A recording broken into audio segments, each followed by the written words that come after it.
The hail was from golf to baseball size during last night's storms. No reports of any major damage or serious injury. Looking into some other headlines from across our state, close to us, the Eau Claire Academy is closing its residential treatment center. What does that mean and why? Well, 715 Newsroom coverage with John DeMaster brings us details. Academy's Chuck Anger said in a post yesterday the center will be closing because they can't find enough people to work at the home.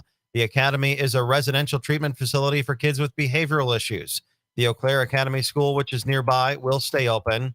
I'm John DeMaster. Taking a peek into the political stage, the Republican candidate for Wisconsin Attorney General wants to give the state Department of Justice original prosecution authority over Milwaukee County. Look a little bit closer here with Fond du Lac County DA Eric Taney addressing the Wisconsin Counties Association at an annual meeting in Madison this week. Because I can tell you as a DA, and if you talk to your local law enforcement, they will probably tell you the same thing. Milwaukee crime bleeds across Wisconsin, and if we protect Milwaukee, we literally will protect all of Wisconsin. Democratic incumbent Josh Call told the county's group that more can be done to address gun crime in our state. Sounded like this. Common sense gun safety measures, universal background checks, extreme risk protection orders, and tougher penalties for repeat felons in possession and repeat straw purchasing violations. Call also pledged to protect the right to vote and talked about his efforts to overturn the state's 1849 abortion ban. And I'm not great with recipes, but even I know usually NyQuil isn't an ingredient. FDA says that's a TikTok trend that's going around right now. Let's not do that. The feds say that NyQuil marinated chicken, or sleepy chicken as it's called, is dangerous and potentially deadly. The FDA says cooking the medicine makes it more powerful and can change its properties. They add that inhaling the vapors during the cooking process can cause lung damage. In addition, the TikTok recipe calls for an amount of NyQuil that's much larger than the recommended adult dose. I'm Mark Mayfield. And Kasper always likes a new nickname, something to throw his name on, but his latest idea, kind of weird, buddy. I'm going to need to see the logo first. He wants to call himself Sleepy Chicken. For Sports Talk 105.1, I'm Morgan McCarthy. In the wake of last night's storms, we'll start to see a fall-like pattern emerge with mostly sunny conditions, though we may have a few passing clouds into the early afternoon. Otherwise, temperatures only climbing to the upper 60s for today. Mostly clear tonight as we have some cooler air in store with temperatures only dipping to the mid-40s tonight. And a cooler day tomorrow with a good bit of sunshine and only climbing to the low 60s. I'm Skywarn 13 meteorologist Mike D'Andrea. If you've been dreaming of updating your kitchen, building a new patio, or buying a new home, give Dairy State Bank a call. Whether you're building, buying, or renovating, they offer a variety of financing options. More importantly, their lenders take time to listen to your needs and find a loan program that fits your lifestyle. They also offer pre-qualifications, so you'll know you're shopping in a price range you can afford. Dairy State Bank, banking on relationships for 70 years. Member FDIC, an equal housing lender. On relationships, Dairy State Bank. If you need to hire, you need Indeed. Their all-in-one hiring solution lets you attract candidates and even conduct virtual interviews. Learn more at Indeed.com/credit.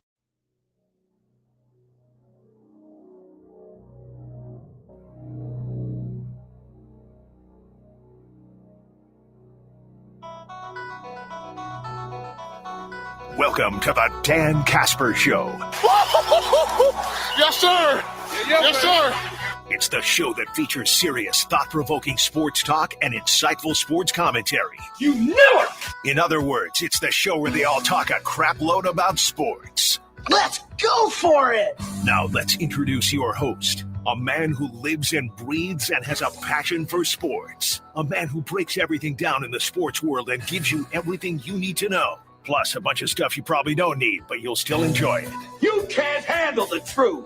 Here is your host, Dan Kasper. Prime time! Prime time!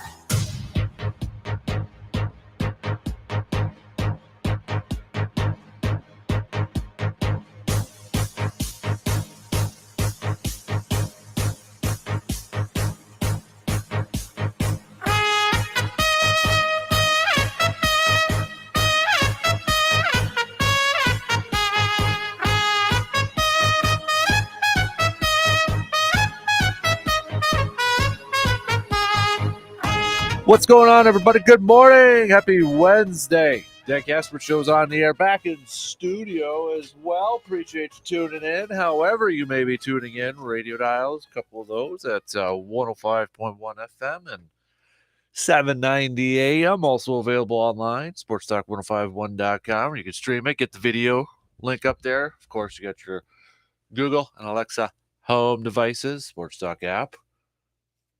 What up, everybody? It's been a couple days. It's been a few days over there. So, but how y'all doing? Doing good? Doing fantastic? Already making the turn on this week here. Already Wednesday. Let's get through this. Starting to feel a little like fall weather. I'm all about it, baby. All about it. Let's get that fall little bow hunting weather. Speaking of bow hunting, anybody have any luck on opening weekend or in the last couple of days? Haven't seen any. Really haven't seen any pics, whether it's been on the Tilden Gun Trophy board or just on Facebook or wherever. So if you've had any luck, all right, remember, don't forget, hit us up with those pics on the Tilden Gun Trophy board, okay? Upload them at sportstalk1051.com. But all right, let's go through the game plan here this morning. What do we got on tap? Brewers fall last night to the Mets, thanks to a Francisco Lindor grand slam toward the end of the game there. So the Brewers now 2.5 back in the wild card chase. Brewers will try to salvage the series here today. Day game, 1:10 first pitch. Adrian Hauser is going to be on the mound for the Brew Crew before the Brewers then go travel for a series with the Cincinnati Reds, 4 games against the Cincinnati Reds. And it'll be their final road trip, too. So they'll be finishing up everything at home. But 2.5 back, take care of your biz and really hope for some help. Got to go for the Cardinals. Got to go for Toronto right now because it's St. Louis going up against the Padres and Toronto going up against Philly right now. But won't matter if the Brewers can't take care of their own biz. So we'll chat some baseball at some point here this morning. Take a look at today's game. What was your confidence level in Adrian Hauser on the mound for the Brew Crew? How you feeling about that? Remember his last game was against the Yankees. Went 3 innings, giving up 7 hits, 4 earned runs, 4 walks. Before that was a solid outing against the Cincinnati Reds on the 10th, where he went 6 innings, 1 hit, 1 earned run. Then Colorado on the 5th, 5 innings, 2 hits, 1 earned run.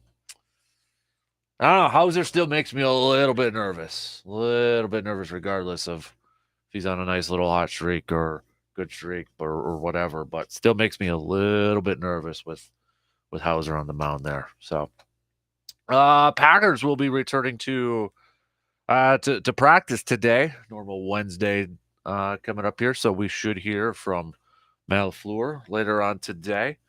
This is the week, though, right? I mean, this is the week we're all really probably paying attention to one David Bakhtiari, because I don't know if he doesn't play against Tampa.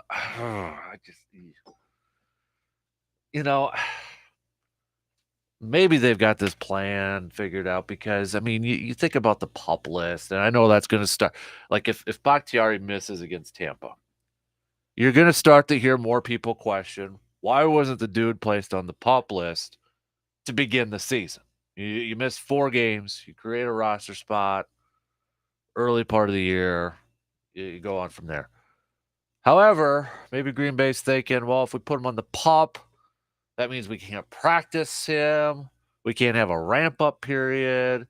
So we're going to carry him on the roster. We're going to have a few weeks of practice to really ramp him up and really get him going.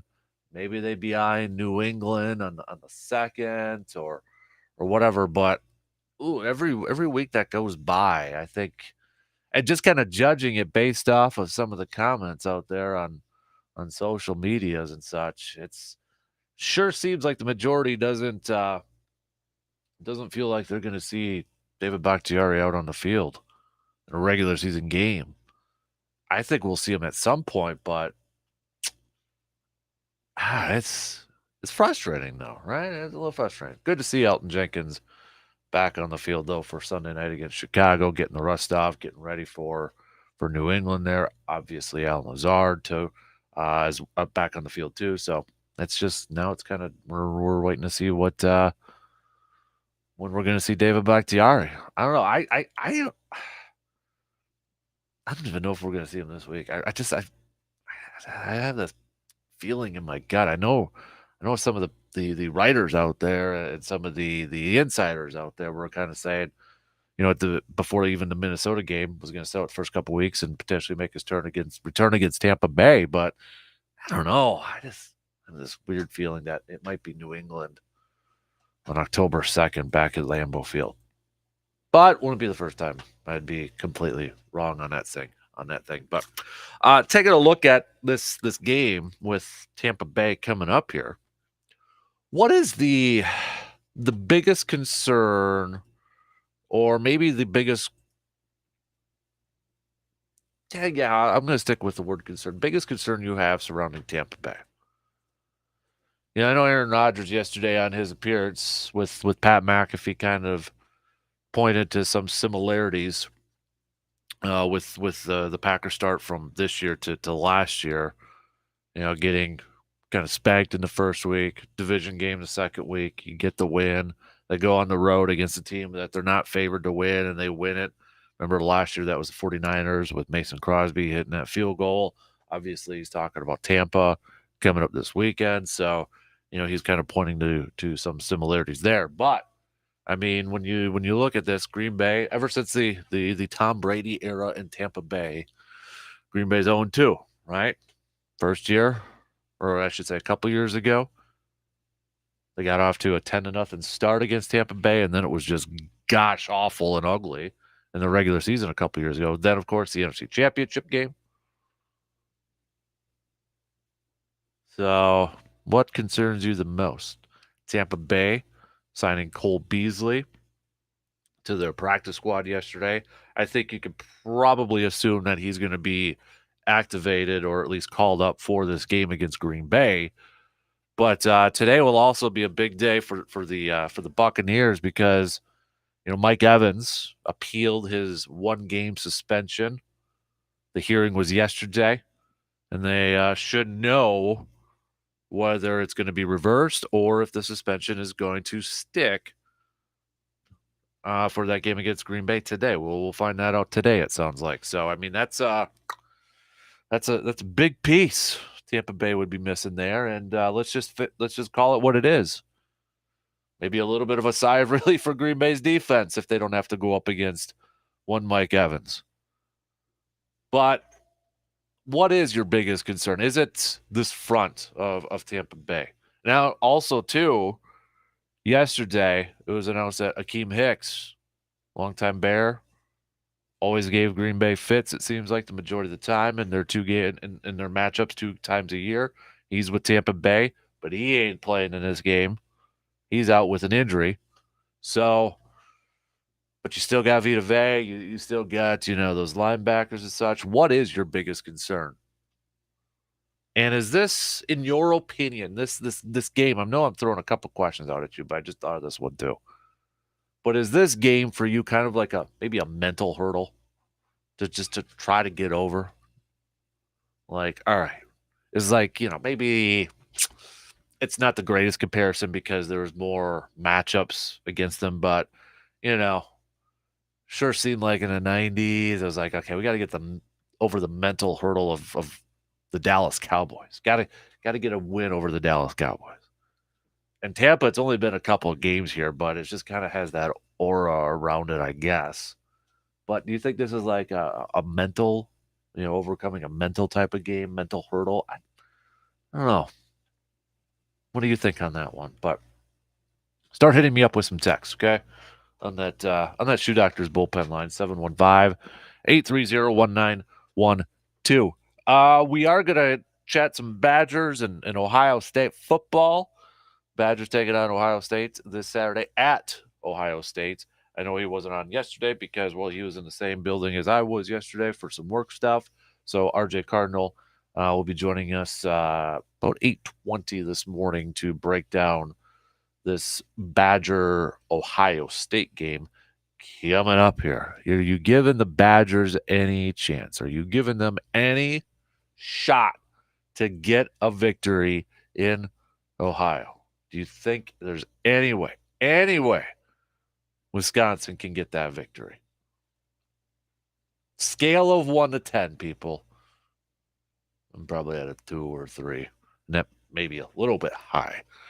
But never say never, right? Never say never. We'll do a little showdown here. We'll select the years randomly. Just past 7 o'clock. If you don't know what showdown is, we do it every Wednesday. We randomly select through a very high-tech website.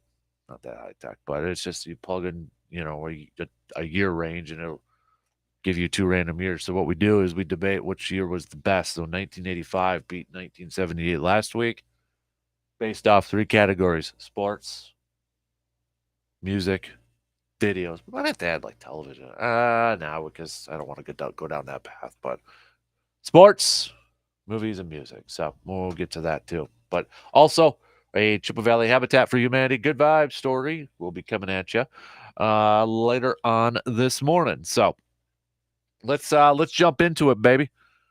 Let's chat a little Brewers. Let's chat a little Packers versus Buccaneers. Now that the Packers are returning to practice to prepare against the Buccaneers, what is the biggest concern the Bucs present, in your opinion, that might cause the Packers to lose? What do you think is the biggest concern you have with this Tampa Bay Bucs team? And is it a mental hurdle type of game? It's like that sense of release. Like, all right, we'll finally beat Tampa. Even though we only played them twice and it was a couple years ago. Where are you at on this whole thing?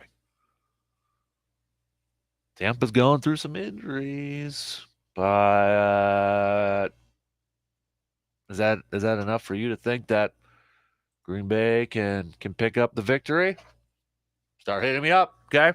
We'll take that quick first break, and then it's the opening drive. It's the main course coming up after these quick words. Oh, and yeah, we got stock reports today, too. Don't forget stock reports. Whose stock is up, whose stock is down. Got to get to that, too. You can play along. Hit me up with a quick text. Got a take on today's topics but can't call in? Then hit us up on Facebook, Twitter, or the text line and let your fingers do the talking.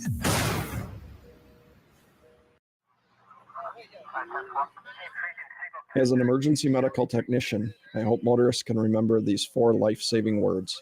Buckle up, phones down. It means wear a seatbelt, every seat, every trip. And when driving, stay focused on the road ahead. Protect yourself, spare your family, and emergency responders from needless trauma. Do your part to help us move towards 0 deaths on Wisconsin roads. A safety message sponsored by the U.S. and Wisconsin DOTs. When severe weather hits and the power goes out, do you have a plan? For reliable power and peace of mind, propane can do that. It only takes about 10 seconds for a propane-powered generator to restore power to your home. So no matter what Mother Nature has in store, you know you're prepared. Learn more at wipga.org. This message is sponsored by your local propane provider and the Wisconsin Propane Education and Research Council. Hi, it's Murph from Midwest Family Eau Claire, inviting you to the Paul Bunyan Flapjack Feed from the Kiwanis, September 24th. It's a Saturday, Memorial High School in Eau Claire, 7 a.m. to 2 p.m. They got the pancakes, they got the sausage, applesauce, blueberries, bananas, OJ milk, and coffee. Tickets are $9 for adults, $6 for kids under 12 at the door, but $8 in advance or $5 at area festival food stores. And yes, Paul Bunyan and the Pancake Man will be there. Get it on your calendar, September 24th, 7 to 2, Paul Bunyan Flapjack Feed at Memorial High School in Eau Claire. Hi, this is Josh Smith from Union Trailer and Power Equipment. Did you know that we carry many other outdoor power equipment products? We stock a large selection of Briggs & Stratton quiet inverter generators for as little as $599. Along with generators, we also carry log splitters, self-propelled push mowers, and Wacker Neuson compactor and pump products. As the only Steel Elite dealer in the area, we have a gold certified technician to work on all the steel chainsaws, backpack pullers, string trimmers, and many other two-cycle engine issues. Give us a call today at 715-930-1066.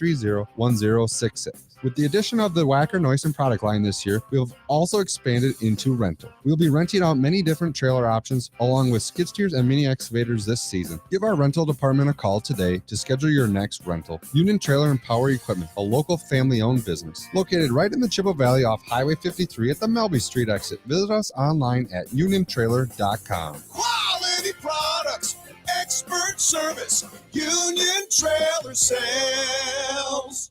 For many of us, our summer road trips are in the books, and hopefully it was a great year for some adventures for you. Now we're hitting the roads, taking our kids to school, ball practice, events, and games. So making sure your vehicle is still operating at its best is still crucial. This is a busy time for parents. So when it comes to figuring out where to get that oil changed or putting on some new tires, ASAP Used Auto Parts has you covered. Need a battery replaced? Hey, they got you covered there as well. Or how about a replacement part for your vehicle? Well, save money with ASAP's huge selection of high-quality used auto parts. We all try to make sure that we can get and stay on the road safely without emptying our wallet. With the help from ASAP Used Auto Parts, we can. Visit ASAP Used Auto Parts today at 1330 Menominee Street in Eau Claire. Save money without sacrificing quality and service. That's ASAP Used Auto Parts in Eau Claire. Service Master of Chippewa Valley is your local expert when it comes to fire and water damage, carpet and air duct cleaning, mold remediation, and trauma. They're when you need them 24 hours a day, 365 days a year. Trust comes in the yellow truck. Learn more at ServiceMasterChippewaValley.com. Drivers who switch and save with Progressive save over $700 on average, and those savings add up. Imagine what you could buy in the future. So yeah, I used the savings from switching to Progressive 50 years ago to finally buy my dream car. It's a self-driving flying car, but we just say self-flying now. You know, because it's the future, and cars fly in the future. So switch to Progressive and save big, because those savings can add up in the future. Progressive Casualty Insurance Company and Affiliates. National annual average insurance savings by new customers surveyed who saved with Progressive in 2020. Potential savings will vary. More than the scores. More than the news. It's Sports Out the Squeaker. The Dan Kasper Show.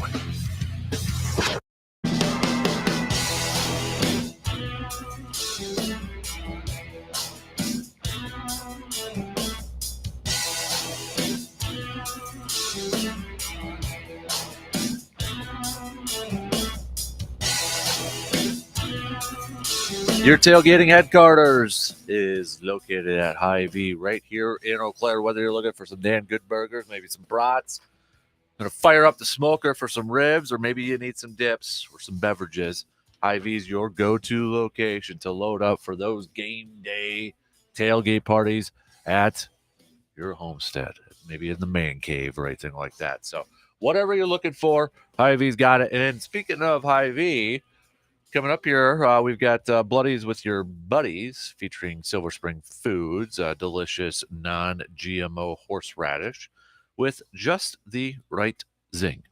You can join me, myself, and Mr. Alex Edwards over from Wax 104.5 as we are searching for the most creative and yet still edible, but that's key there, thing to put in a Bloody Mary.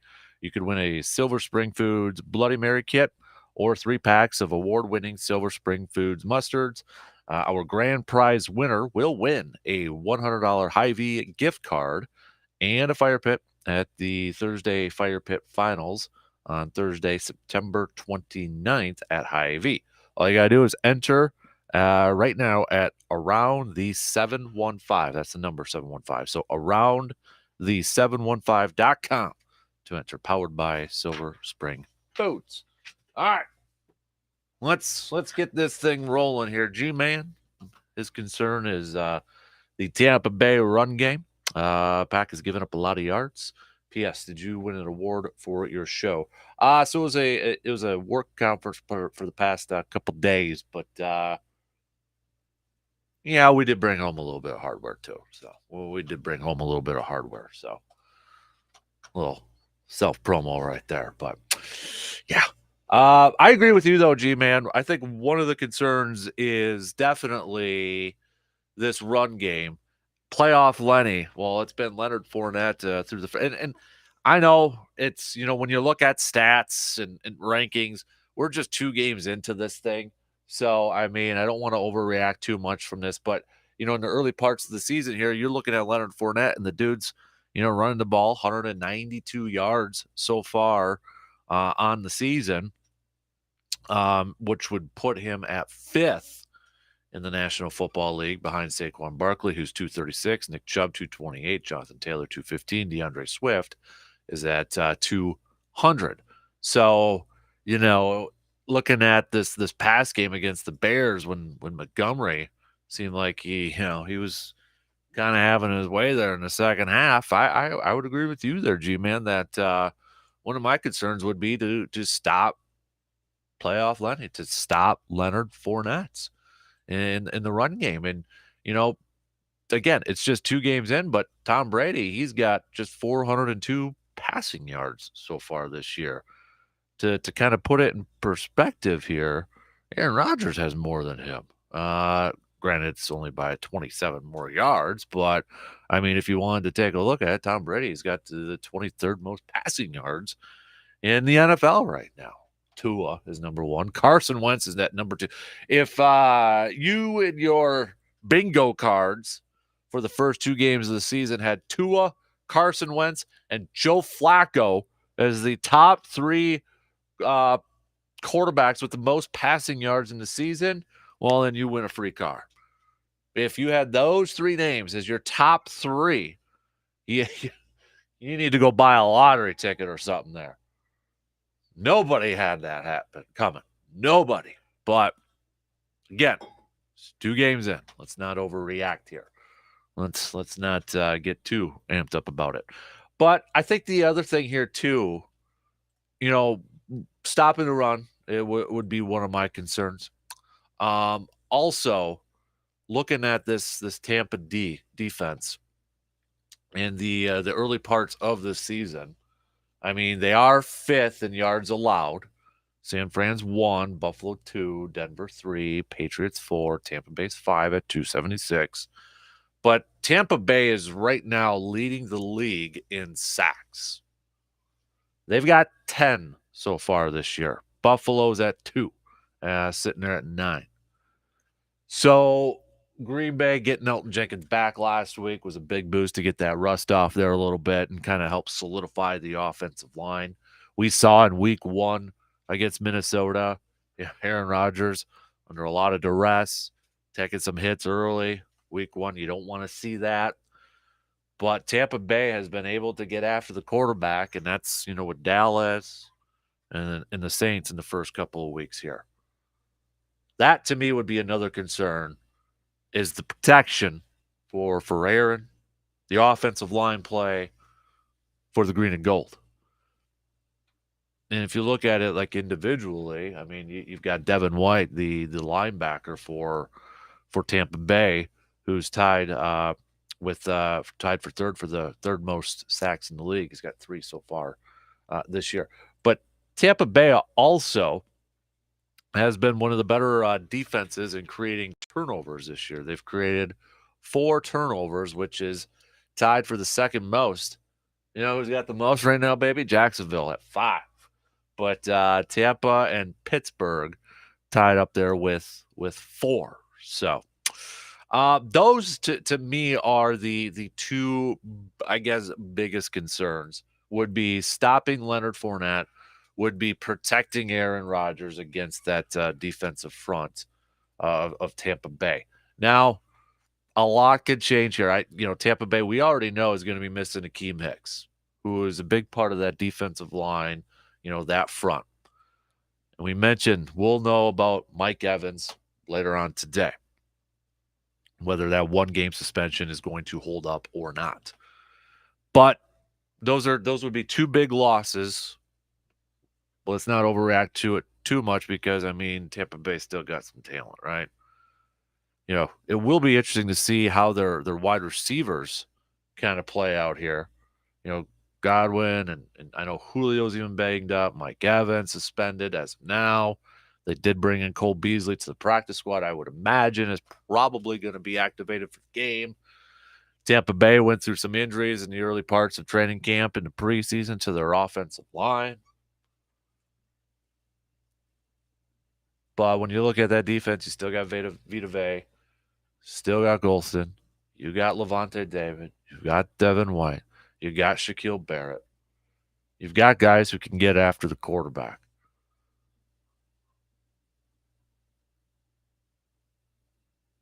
But is this a mental hurdle game if you are a Packers fan? Is this just like one of those like, God, we just got to get past Tampa Bay. It seems like we've played them how many times and just can't get over it, even though it was just twice in the 1 year. It was a couple years ago. But is this a mental hurdle type of game? Like, just get over Tampa and let's go on a little bit of a run. Once we get over the monkey of the Buccaneers on our backs or anything like that, just got to get over them. Or is it like, nah, that there really isn't no mental part, no mental hurdle when it comes to Tampa. Maybe it's kind of like, maybe the better example, I know I threw out the Cowboys like in the 90s. Maybe the better example was like Seattle in like the 2000s. Started off with the Fail Mary game, right? Then it was the opener following where they got trounced. NFC Championship, Seattle beat them with that come from behind in 14. So maybe the better example here is like the Seattle, those Seattle teams with Russell and Richard Sherman and such.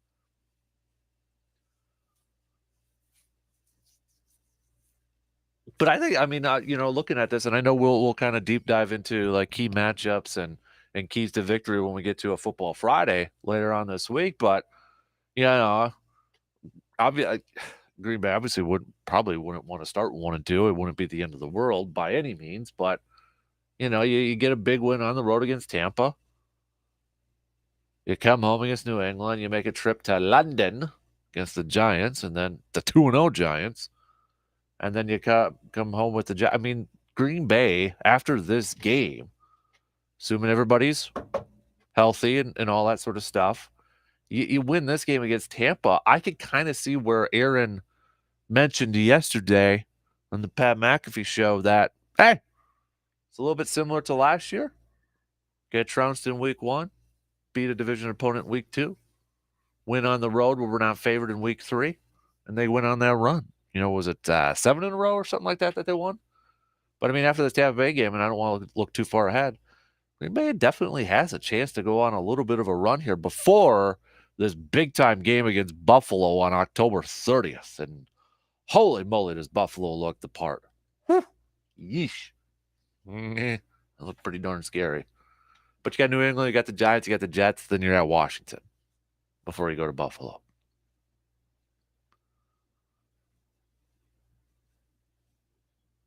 But where are you at on this whole mental hurdle type of thing? Because I feel like there will be some chatter. Like if Green Bay does lose this game, it's like, oh, they can never beat Tom Brady.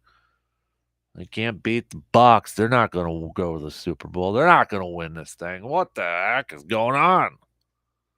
Maybe a little bit of that. But I'm looking at it from the standpoint of like, I want this win against Tampa because you go on a little bit of a run. Because I'll tell you right now, if I had to pick it, I ain't picking Green Bay to beat Buffalo in Buffalo. Buffalo looks too damn good right now. Too dang good. So I just want them to beat Tampa because I'm already chalking up a loss against Buffalo. Hate to say it. I hate to do it when we're about a month away. And a lot could change, but man, this Buffalo looked dang good. Just dang good. All right, so we went through some of the numbers here for Tampa Bay. My two biggest concerns would be stopping Leonard Fournette. I want to see an improvement on that run defense from Green Bay after what we saw against Montgomery there on Sunday, and just the protection for Aaron. Tampa Bay's front can get after the quarterback. They can create turnovers. So taking care of the football, making sure 12 is upright the majority of the time. Those are my two biggest concerns heading into this game. I mean, it almost feels like, are we at the point, and I hate to say this because, again, we're just 2 games into the season here. But is it is it almost like, hey, we got to make Tom Brady throw the football? Huh? I mean, are we willing to say that? I don't know if I want to completely 100% say that. I think Leonard Fournette has been a big reason for why the Buccaneers are 2-0. You know, his first game against Dallas, playoff Lenny, 127 yards on the ground. Just 64 against the Saints there, 24 carries.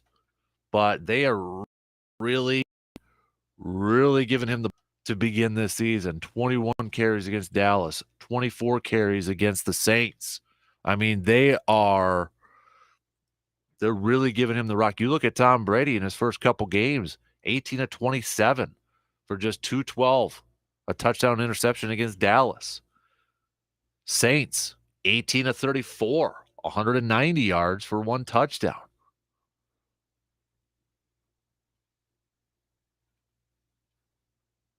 So I mean, like, it's if you are Joe Barry, is your game plan really going to be, okay, we gotta stop Leonard Fournette and almost make Tom Brady throw? That could be dangerous though too.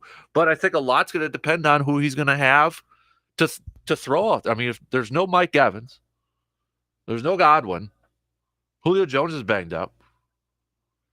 I mean, dare we say that? Dare we challenge Tom Brady? And then you kind of look at the offensive line with a little bit banged up there too. I don't know. That's an interesting game plan to potentially go up against Thomas Brady. I'll have to think about that for a little bit once we get to that football Friday.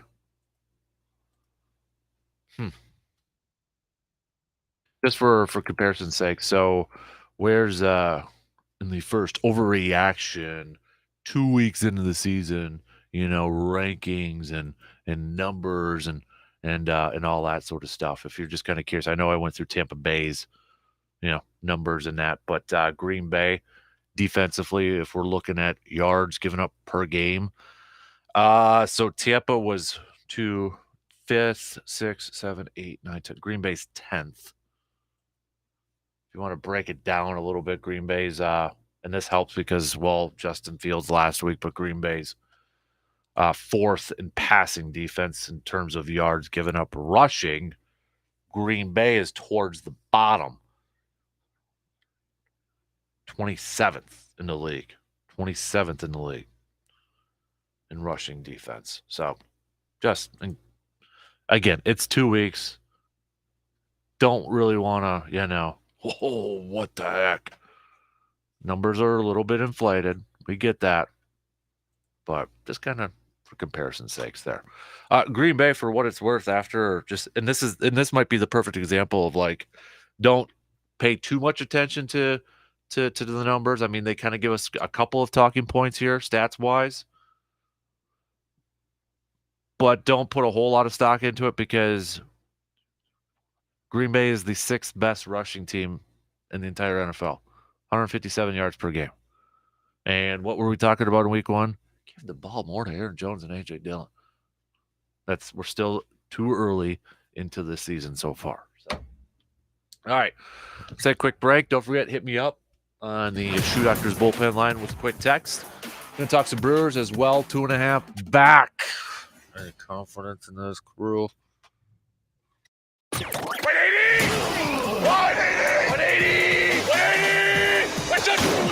The Dan Kasper Show will be right back. When severe weather hits and the power goes out, do you have a plan? For reliable power and peace of mind, propane can do that. It only takes about 10 seconds for a propane-powered generator to restore power to your home. So no matter what Mother Nature has in store, you know you're prepared. Learn more at WIPGA.org. This message is sponsored by your local propane provider and the Wisconsin Propane Education and Research Council. Since 1946, Ansey & Associates, an independent insurance and employee benefits agency, has been on a mission to help Wisconsin business owners and employees secure, protect, and grow their version of the American dream. By staying true to our mission and providing our clients with the most innovative, best-in-class insurance products, such as Niche Pro, MedPro, and Risk Pro, Anssi & Associates has become the trusted partner of more than 5,000 businesses across Wisconsin. For many of us, our summer road trips are in the books, and hopefully it was a great year for some adventures for you. Now we're hitting the roads, taking our kids to school, ball practice, events, and games. So making sure your vehicle is still operating at its best is still crucial. This is a busy time for parents. So when it comes to figuring out where to get that oil changed or putting on some new tires, ASAP Used Auto Parts has you covered. Need a battery replaced? Hey, they got you covered there as well. Or how about a replacement part for your vehicle? Well, save money with ASAP's huge selection of high-quality used auto parts. We all try to make sure that we can get and stay on the road safely without emptying our wallet. With the help from ASAP Used Auto Parts, we can. Visit ASAP Used Auto Parts today at 1330 Menominee Street in Eau Claire. Save money without sacrificing quality and service. That's ASAP Used Auto Parts in Eau Claire. If you book your move with Dan the Moving Man in the last 2 weeks of September, Dan the Moving Man will donate clothes to local kids shelters for each move booked. You don't even have to move during the last 2 weeks of September. Just book now for a future move through Dan the Moving Man during the last 2 weeks of September and get great moving service while helping keep kids warm in the Chippewa Valley. For every local move booked, they donate $50. For every long distance move, they donate $200. Also, you can drop off or they can pick up donations as well. Get all the info at danthemovingman.com. Dan the Moving Man. They like to move it, move it. Hi, it's Murph from Midwest Family Eau Claire, inviting you to the Paul Bunyan Flapjack Feed from the Kiwanis, September 24th. It's a Saturday, Memorial High School in Eau Claire, 7 a.m. to 2 p.m. They got the pancakes, they got the sausage, applesauce, blueberries, bananas, OJ milk, and coffee. Tickets are $9 for adults, $6 for kids under 12 at the door, but $8 in advance or $5 at area festival food stores. And yes, Paul Bunyan and the Pancake Man will be there. Get it on your calendar, September 24th, 7 to 2, Paul Bunyan Flapjack Feed at Memorial High School in Eau Claire. The simple click of a seatbelt can mean the difference between life and death. But don't just take it from me. As a nurse for the last 34 years, I've seen way too many people seriously hurt in crashes because they weren't wearing a seatbelt. Please protect yourself. Spare your family and emergency responders from needless trauma. Buckle up. Every seat, every trip, every time. A life-saving message sponsored by the U.S. and Wisconsin DOTs. The latest sports news, scores, opinion, and commentary. If that's not enough, you should seek professional help. The Dan Kasper Show.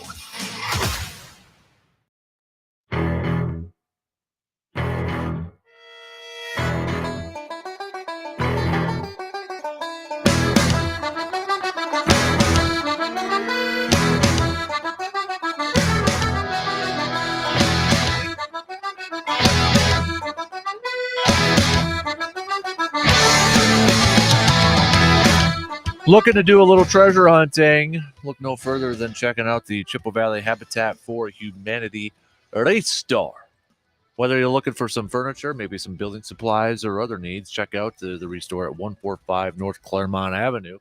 And maybe if you're looking to donate some items, like your old couch or your chair, think about the Restore too, because your donations, your purchases from the Restore go to help fund home builds for families in our area. So if you want to do a little shopping, want to do a little treasure hunting, because you never know what you're going to find at the Restore, check them out at 145 North Claremont Avenue here in Eau Claire. Surveyor says until that freaking fountain of youth drinker actually retires, my first concern will always be Thomas Brady. Go away. No one wants you here. Quick reminder, too, don't forget to start or to get your picks in for the Pro Football Weekly Pick'em Challenge and the Survivor League. Looks like quite a few of you are lost out on some of your Survivor teams there, but don't forget to get your picks in for the Survival Challenge and the Pro Football Weekly Pick'em Challenge. Already got some movement on the top of the leaderboard. We got a few of you tied with 20 correct picks. And if you are a part of the Fantasy Football League, the Morning Show's Fantasy Football League, get your lineup set too. We got Thursday Night Football coming up tomorrow. Steelers, Browns. Yeah, cool. Okay. All right. Before Morgan, I think, pops in, I don't know what she's doing. Take a quick phone call. Good morning, C-Bomb. What's on your mind?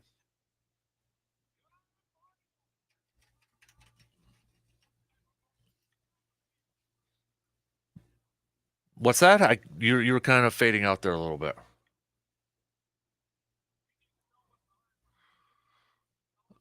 I cannot right now. I don't want to brag.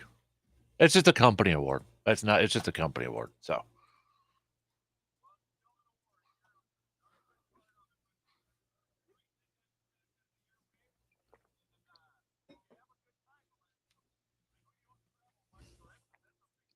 Yeah, I mean, it was literally conferencing, like some trainings and conferences from 8 a.m. all the way to almost 8 p.m. last couple of nights. So they were long days, really long days. And I know Monday was a little bit of a shortened show, but I was up till about 1:30, 2 o'clock, trying to prepare for that thing and then doing it a little bit live. So it wasn't the best work, but I wanted to make sure we talked a little Packers Bears on Monday instead of, national stuff out there. So.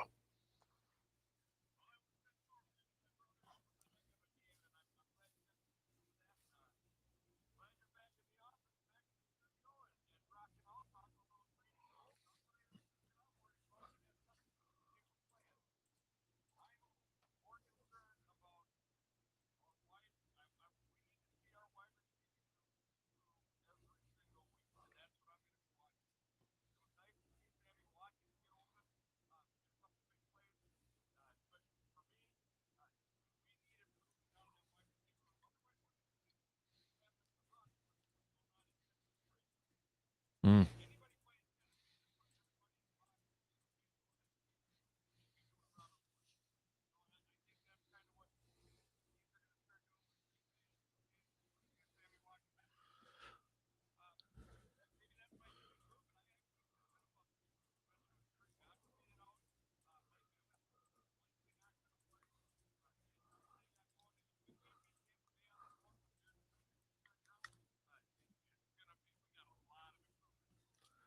And maybe it's my ego in this whole, and I will say that I think the one big difference between Green Bay and Tennessee, though, C-Bomb, Ryan Tannehill versus Aaron Rodgers. I will say that. I think there's a little bit of a difference there. Mm-hmm.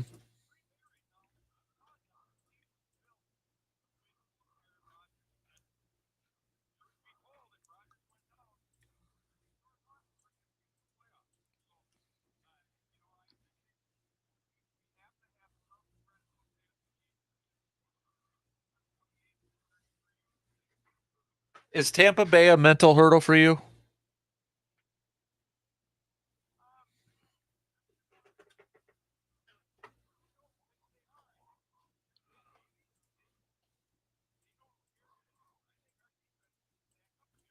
Mm-hmm.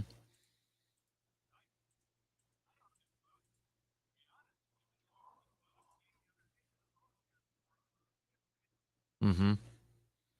Yeah, and I don't know if it's my ego or just overconfidence or I've got my fan, super glasses on here too, but I don't know. I kind of agree with you. Like, I mean, you got to take advantage of what's given to you. And if there's no Godwin and there's no Evans and there's no Akeem Hicks on that defensive line, I know they still got some defensive playmakers there, but if you can't take advantage of some of that, I mean, and I know it's still early in the season, but this is the time to take advantage of that and to get a big win on the road against a team that everybody still thinks, the majority of bettors out there still think is going to represent the NFC in the Super Bowl.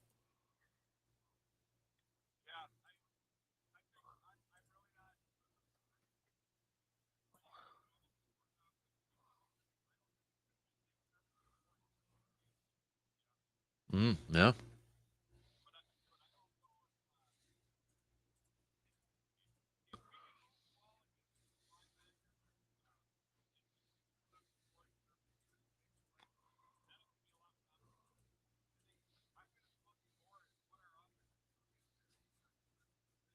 Mhm.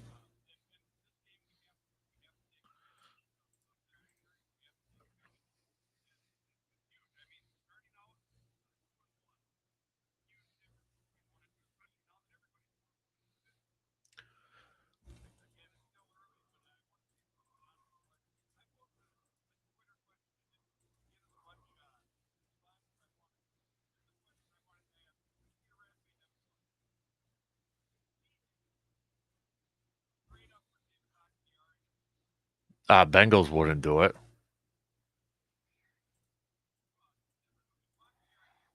Okay.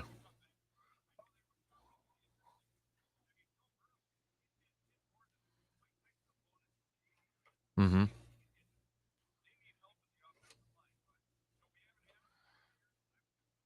Well, let me ask you this: with Bakhtiari, would you be nervous if he started the game on Sunday against Tampa? Okay.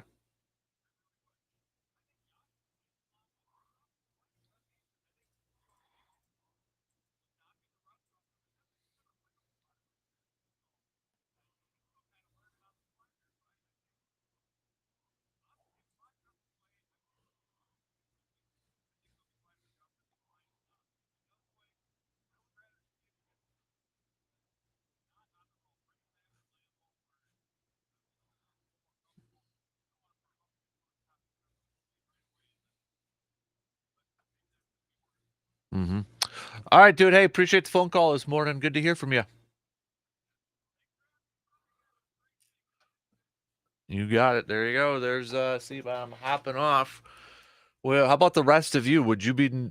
What do you think about Mr. David Bakhtiari, good old 69 himself, number 69? If he's out there playing, if he's out there starting, would you be at least a little bit nervous going up against that defensive Tampa Bay? Would you hold on to him until it's maybe New England? Or if he's ready to go, you just throw the guy out there. You throw the guy out there.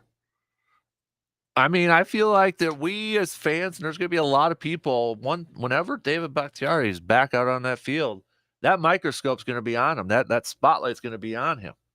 And we're all going to be holding our breaths and hoping that, no setbacks or no re-injuries or anything like that. But I feel like this is a week that a lot of people are going to be paying attention to whether David Bakhtiari is going to be out there or not. And if he's not, I feel like the questions of him, whether, the questions about him, whether he's going to be back out on the field or if he's going to be, ever able to play again are going to get a little bit louder. They've been getting louder every week, but I feel like after this week, it's really, really going to increase in volume, if you will. So we'll see. But remember, we got this whole new plan with David Bakhtiari where he's not going to be practicing, was it 3 days in a row or something like that? You got Tom Brady who doesn't practice on Wednesdays anymore. So he won't be practicing today. It's personal days or whatever the heck they're calling it right now.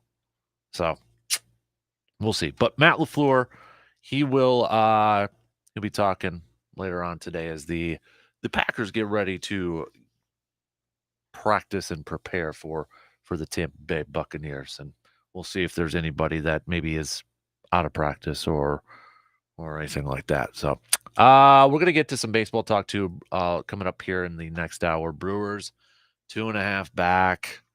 One more against the Mets. A day game today. First pitch around 1:10 before the Brewers have their final road trip of the season against the Cincinnati Reds. 4 games against the Reds. Brewers are still 2.5 back from the Philadelphia Phillies for that final wild card spot. So we've only got a couple of weeks here. By the way, that Blue Jays Phillies game, 18-11 for crying out loud. Holy cow. But when you look at the rest of the schedules here for Philly and the Padres, because we're going to need some help. We're going to be doing some scoreboard watching. Got to take care of your own business, but you're going to be doing some scoreboard watching. You've got Philly with the Blue Jays one more time today. Then they've got 4 games against the Atlanta Braves this weekend. If you're looking at the Padres here, if you're looking at their upcoming schedule,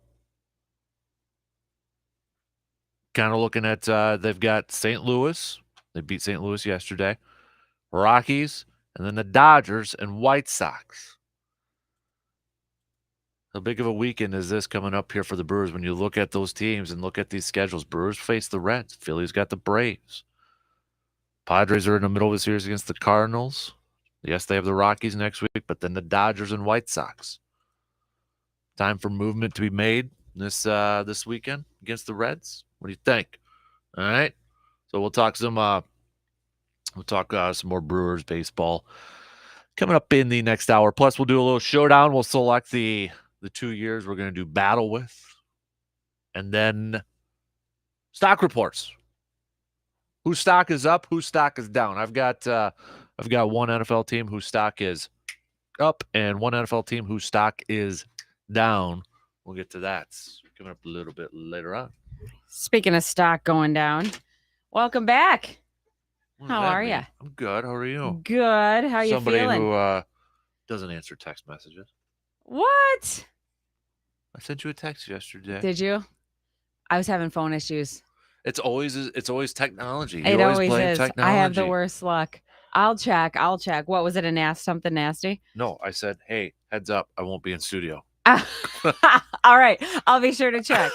I noticed. Trust me. I noticed you weren't here. It was quiet.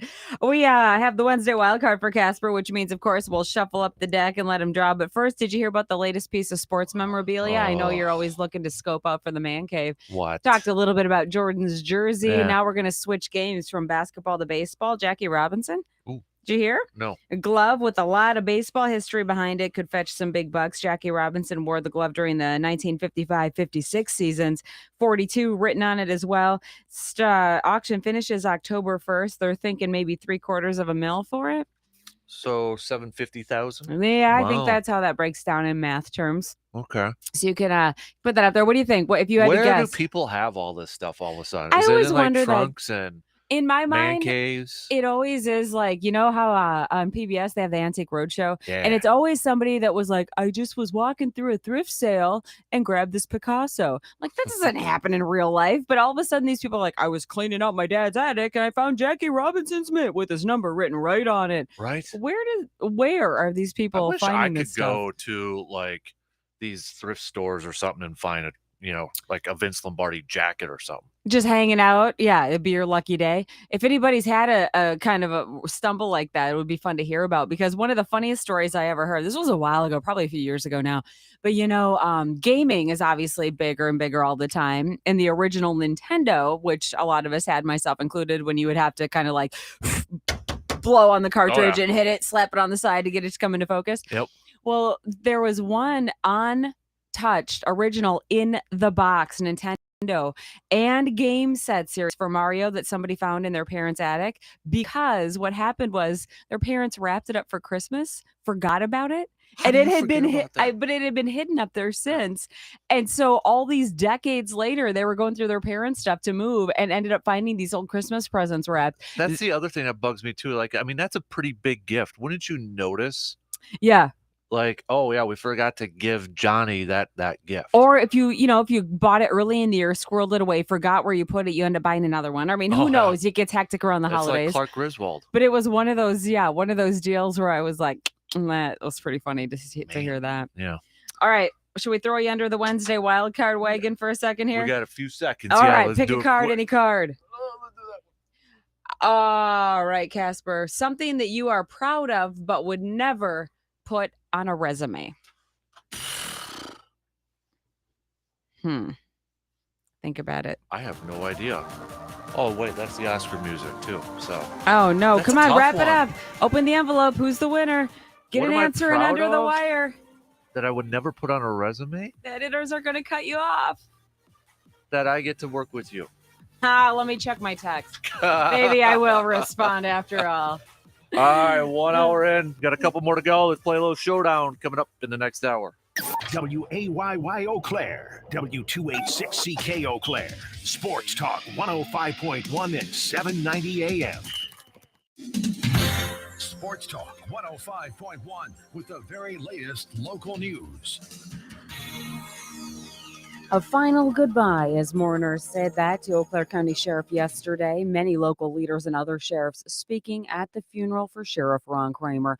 all of them saying how much Kramer meant to our area, to the entire Chippewa Valley. He was set to retire at the end of the year. Of course, he died unexpectedly last week. In other headlines, we looked to Mother Nature, and there was a storm system that brought some heavy rain across the Chippewa Valley and dropped some huge hail in some parts of western Wisconsin as well. Folks in River Falls kind of saw the worst of that, but the hail was from golf to baseball size during last night's storms. No reports of any major damage or serious injury. Looking into some other headlines from across our state, close to us, the Eau Claire Academy is closing its residential treatment center. What does that mean and why? Well, 715 Newsroom coverage with John DeMaster brings us details. Academy's Chuck Anger said in a post yesterday the center will be closing because they can't find enough people to work at the home.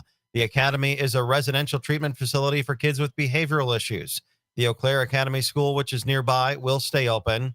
I'm John DeMaster. Taking a peek into the political stage, the Republican candidate for Wisconsin Attorney General wants to give the state Department of Justice original prosecution authority over Milwaukee County. Look a little bit closer here with Fond du Lac County DA Eric Taney addressing the Wisconsin Counties Association at an annual meeting in Madison this week. Because I can tell you as a DA, and if you talk to your local law enforcement, they will probably tell you the same thing. Milwaukee crime bleeds across Wisconsin, and if we protect Milwaukee, we literally will protect all of Wisconsin. Democratic incumbent Josh Call told the counties group that more can be done to address gun crime in our state. Sounded like this. Common sense gun safety measures, universal background checks, extreme risk protection orders, and tougher penalties for repeat felons in possession and repeat straw purchasing violations. Call also pledged to protect the right to vote and talked about his efforts to overturn the state's 1849 abortion ban. And I'm not great with recipes, but even I know usually NyQuil isn't an ingredient. FDA says that's a TikTok trend that's going around right now. Let's not do that. The feds say that NyQuil marinated chicken, or sleepy chicken, as it's called,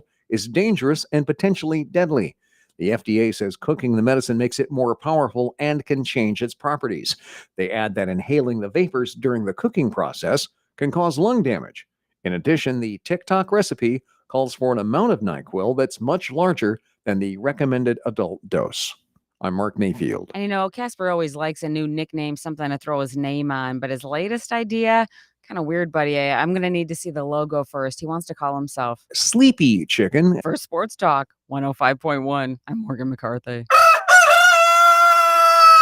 In the wake of last night's storms, we'll start to see a fall-like pattern emerge with mostly sunny conditions, though we may have a few passing clouds into the early afternoon. Otherwise, temperatures only climbing to the upper 60s for today. Mostly clear tonight as we have some cooler air in store with temperatures only dipping to the mid-40s tonight. And a cooler day tomorrow with a good bit of sunshine and only climbing to the low 60s. I'm Skywarn 13 meteorologist Mike Dandria. And it's time for some farm news on Sports Talk 105.1. Wisconsin is the dairy state. Let's talk milk production. In August, milk production totaled 2.73 billion pounds in Wisconsin. That's up 1% from last year, according to the latest data from the USDA's National Ag Statistics Service Milk Production Report. The average number of milk cows for August was 1.27 million head, down 6,000 cows from last year. Monthly production per cow was up 35 pounds to an average of 2,145 pounds here in Wisconsin. And milk production across the nation during August totaled just over 18 billion pounds in the 24 major milk-producing states, which is up almost 2% from last year. Production per cow was also up in August by 37 pounds to an average of 2,041 pounds for the month compared to last year, with the number of milk cows on farms in the 24 major milk-producing states totaling just under 9 million head in August. That's 11,000 cows less than last year. California continues to lead the nation in cow numbers and total production, but not in production per cow. The honor of the highest production per cow goes to Michigan for the month of August. Following California in pounds of milk produced in August are Wisconsin, Idaho, Texas, and New York, all producing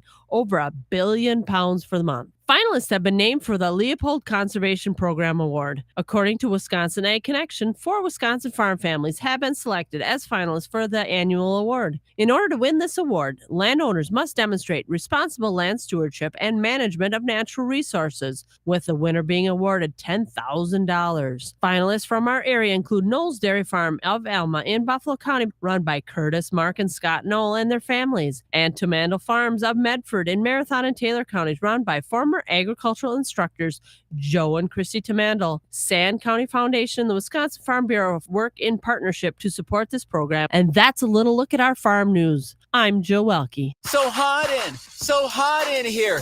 Oh, is that what it's like in your living, dining, or any other room in your home or office? Then you need to talk with the experts at Auto Trim in Eau Claire. Yes, Auto Trim still does remote start, seat heaters, and other cool stuff for your vehicle, but they also do window tints for your home or auto. In fact, Auto Trim has been helping the Chippewa Valley for over 40 years. When it's so hot in here, in your home or office, you've got to call Auto Trim of Eau Claire for new window tinting.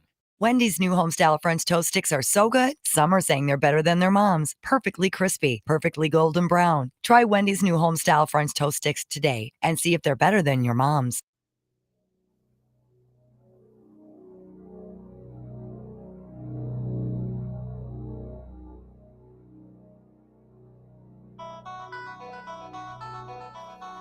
Welcome to the Dan Kasper Show. Yes, sir. Yes, sir. It's the show that features serious, thought-provoking sports talk and insightful sports commentary. You knew it. In other words, it's the show where they all talk a crap load about sports.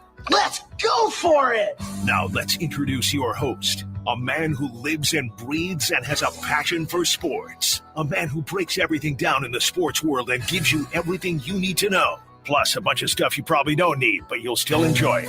You can't handle the truth. Here is your host, Dan Kasper. Prime time. Prime time.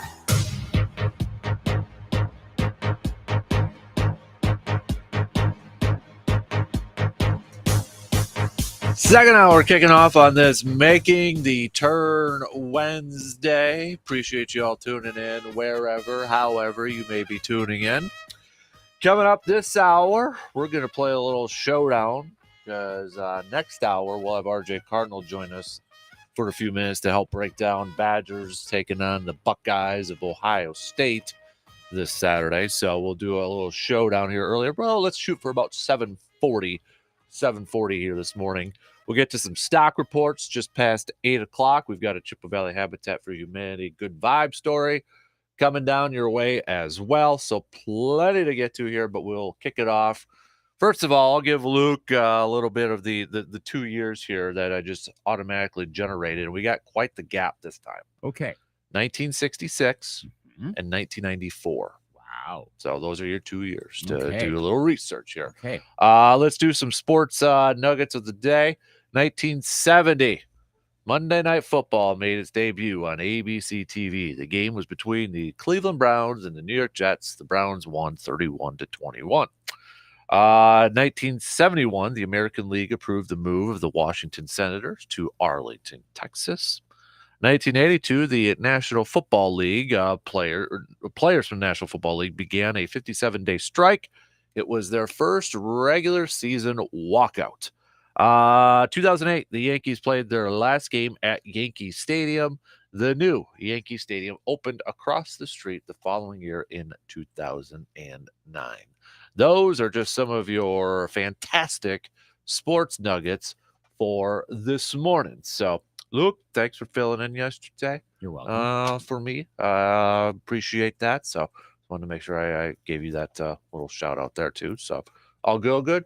I know RJ ditched on you. Yeah. So he told me he ditched on you. Yeah, we had we had nothing to do. We were like spending 15 minutes at 8:20 just being like, well, what do we talk about now? Yeah. So he asked, I could do Wednesday. Well, all right, yeah, we'll find RJ. You could go on Wednesday. So give me a little bit of a break today. He did offer me a cigar, so Well, but there's I that. didn't have it. So but Take what you can get. I was in bed by the time he'd offered that. So What was it, like 6 o'clock in the evening? no, it was like 9:30. I was exhausted. Well, that still is fairly early. Well, then again, you're used to getting up at like, when do you get up? 3. Yeah, okay. Yeah, you're used to that, but at least you actually get to bed at a decent hour. It's like, hey, 5:30 is actually sleeping in for me. Gosh, that's so strange. Right? I know. Never was like that, but Yeah. Did you Duty calls, man. Did you see yourself as a college student ever thinking that 5:30 in the morning would be considered sleeping in? No. I remember in high school when I worked at Easy Stop, the good old gas station, we would sometimes have a weekend shift where it started at 5, but my alarm went off at 4:30. And then I'd get over there at 5 by 5. So how close did you live to the Easy Stop station? It was I lived in town, so it was maybe if I drove it like 5 minutes, 7 minutes, something like that. Now, you didn't take the loop just to show off. I did not take the loop at 5 o'clock in the morning. No. See It was rolling. I yeah. know that was after your high school days, but still. No, that was high school days too. Don't worry. Chamillionaire? No, that was after. Oh no, the song. I thought you were talking about the loop and that. Yeah, the loop. Well, I mean, that point, what were is you? it Chamillionaire or Chameleonaire? Oh, probably Chamillionaire. Okay. Yeah, that's right. Okay. So what would have been your go-to I'm going into work music? That would have going into work probably would have been a sad song. Great way to pep you up for the day. That was the era of Headstrong and Trapped and all that stuff. So what was they were playing like Mazzy Star? was it Chevelle and Red? Oh gosh. Yeah. So like angsty, sad stuff. Yeah. Okay. Yeah, whatever was on like what's that CD? Version 21 of that year, something like that. Now that's what they call music. 21. Yeah. So oh gosh. I like it there. So all right. So all right. Did I miss anything important? No. No? Not that I I know of, didn't anyway. think so. Oh. Okay. How about that? I think you're good. Are you sure about that? I think I look at a different source than you for the Today in History. So I'm gonna look. Yeah, I found out that I think I use the same source as Paulie Paps on the Dan Patricks. Because whatever I say, he says the same ones. So basically, you could post those like an hour before the show, and then just start calling him out. Probably. You could probably like destroy his Twitter account. You could. Good. I wouldn't recommend it because I do like his Twitter account, but you could do that. Yeah. What did you find for this day in history? Scrolling through right Did I now. miss a couple? Well, the 82 NFL strike began this date in 1982. I said that one. Okay, I couldn't remember that. paying- That one. But bloop, you lose a point. Yeah, I know. Stock fallers, me. Yeah. Anything here? The Dream Team was announced this date in 91. Ooh, was it the Yeah. 92 Dream Team? Uh-huh. I like that one. Yeah. This is on this day. For those of you who want to do the play at home version of the Dan Kasper Show, this is onthisday.com/sport/events. You got that really long one, don't you? Where there's like some photos halfway through. Yeah, and then some. It's like about 50% of the time, it's like how did you? It's choose kind of that mumbled photo? jumbled and all that sort of stuff. Yeah. And I think it's based overseas because there's a lot of European stuff. But it's more comprehensive, I've noticed. Gotcha. Okay. Fills in the gaps. Interesting. Yes. Okay. So I know we've got a bunch of listeners. I don't know if you know this there, Lucas, before we get to a little baseball chat here. They created, a surveyor created it, and we got a bunch of listeners on there. They created their own Reddit page for the show. Really? Yeah. So listeners can talk back and forth on the topics that we've talked about. Oh boy. So I just noticed this. I missed it. I apologize. But we had a couple posts asking if we could do a Monday post-game chatter on there. I missed it. I apologize. We'll do something for after the Buccaneers game on Sunday. Okay. Something like that. But yeah. Interesting. Yeah. I'll send you the link if you want to join up. You have to do that. Okay. I will do that. So got a Reddit sub. Yeah. Oh my gosh. We're getting there, baby. Wow. We're moving on up. So oh my gosh. Moving on up. Okay. Brewers, they fell yesterday or last night to the New York Mets, thanks to a grand slam late in the game. Brewers will try to avoid being swept this afternoon. But 2.5 back, we kind of just went through the schedules here a little bit casual. So after this Mets game, Brewers have their final road trip of the season, 4 games against the Reds. Then they come home, 2 games against the Cardinals. They finish up with Miami and Arizona. Because we have to do some scoreboard watching now and kind of look at the Padres and Philadelphia. So Philadelphia did lose in a football game last night, 18-11, to the Blue Jays there. But when Go you Argos. yeah, when you look at the Phillies schedule, remaining schedule coming up here, they've got Blue Jays again today, but then 4 games against the Braves, and the Braves kind of going back and forth with the Mets. So you're going to get your best shot from the Braves here. So that's going to be an interesting series. Then they finish up with the Cubs and the Nationals, but then the Astros at the end of the year. But how much will the Astros have to play for at that point? Probably not much. Right. So they might want to make sure that their lineups are set, pitching rotations and that sort of thing. And then you've got the Padres coming up here. And their schedule, I mean, they're going up against the Cardinals now. They've got the Dodgers left. And again, how much will they have to play for? We don't know. And then the White Sox, which we'll see there. But knowing these upcoming schedules, are you confident that the Brewers can squeak into this thing? No, only if for 2 reasons. One, the Brewers just aren't generally playing that well anyway, though they will have easier opponents, but I don't trust their overall ability at this point. 2, a 2.5 game lead is remarkably difficult to overcome this late in a season. You might think, well, okay, so you win 3 and it gets complicated because we're still dealing with half games. You still have uneven schedules at this point, but I understand why. But you still have to perform 3 games better than the team above you in the course of a week and a half. That's still a lot to ask for. It's set up fairly well for the Brewers to take over the Phillies, but I would not entirely count on that. And plus, what if the Phillies start performing better? What if the Braves hit a bit of a losing streak? So I don't feel confident. The path is there. I could definitely see it. I just don't think it's going to happen. Mm-hmm. Yeah, I don't have a whole lot of faith. I don't have a lot of faith in it, but never say never, I guess. But no, look, if you're a Brewers fan, I know it's not really happening, but don't ignore the team either. Mm-hmm. Don't wake up on October 3rd and be like, oh, made the playoffs. Now, granted, again, who would you be playing? And I was asking Adam about this yesterday. Like, what's your kind of pick your poison? Do you want to play your 3-game NL, or what are we officially calling this, the wild card round or whatever? Are you playing those 3 games at St. Louis, at Citi Field, or in Atlanta? Which ones would you least like to have? Or would you choose? He chose St. Louis. What would you choose? So, and you got to win 2 or 3 at that stadium. Got to win 2 out of 3 to advance to the NLDS to then play the Dodgers. No, you wouldn't play the Dodgers because the 3-6 matchup is automatically going to the 2 seed, which is going to be the NL East champions. So right.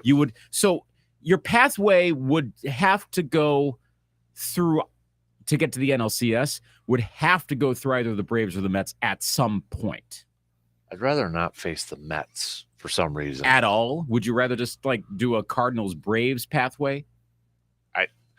I think so, but I don't have confidence in either one of those situations. Right. There's something about the Mets with their pitching and going with the Brewers offense. I just don't have a lot of confidence in. True. And this is not a recency effect of. No, it's just, I mean, I look at their pitching staff and knowing the Brewers offense is so up and down. I don't have any confidence in that. See, as well as St. Louis has played, that team, that place scares me the least. The Brewers can be competitive there. I can see them taking 2 of 3. I don't have any confidence they can go into Citi Field and beat the Mets 2 out of 3. Mm-hmm. And Atlanta, I don't want to mess with the Braves, period. Like, if there was some way to avoid Atlanta entirely. But again, like I said, you're going to have to go there to New York or Atlanta at some point. Then, in order to, in all likelihood, play the Dodgers again, in all likelihood, mm-hmm. I least would want to play.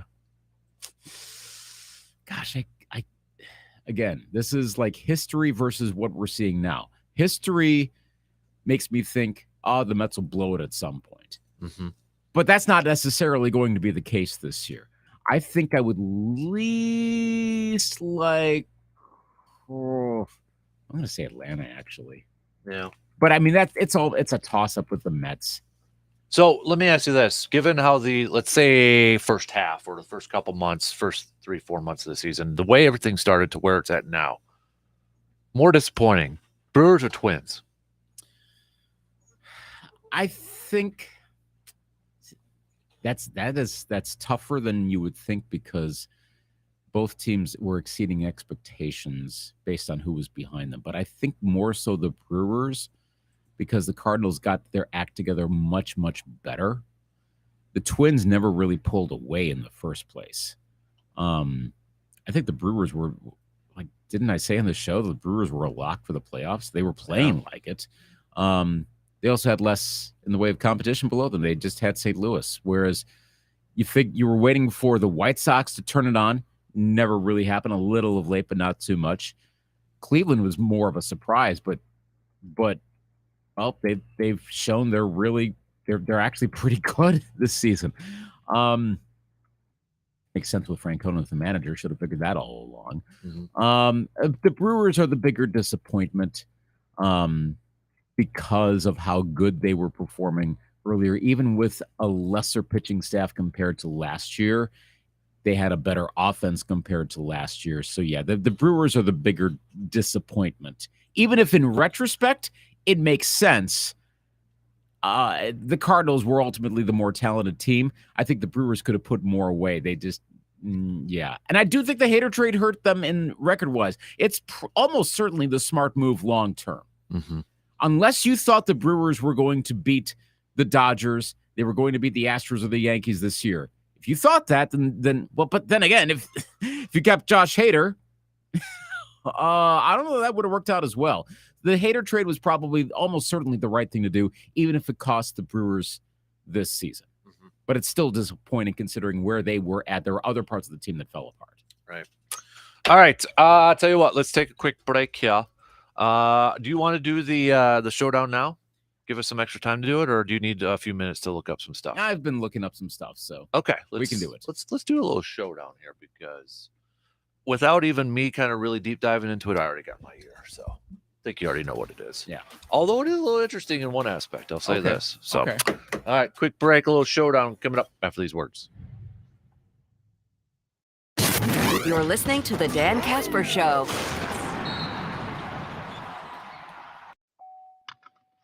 The simple click of a seatbelt can mean the difference between life and death. But don't just take it from me.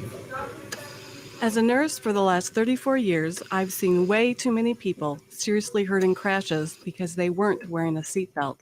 Please protect yourself. Spare your family and emergency responders from needless trauma.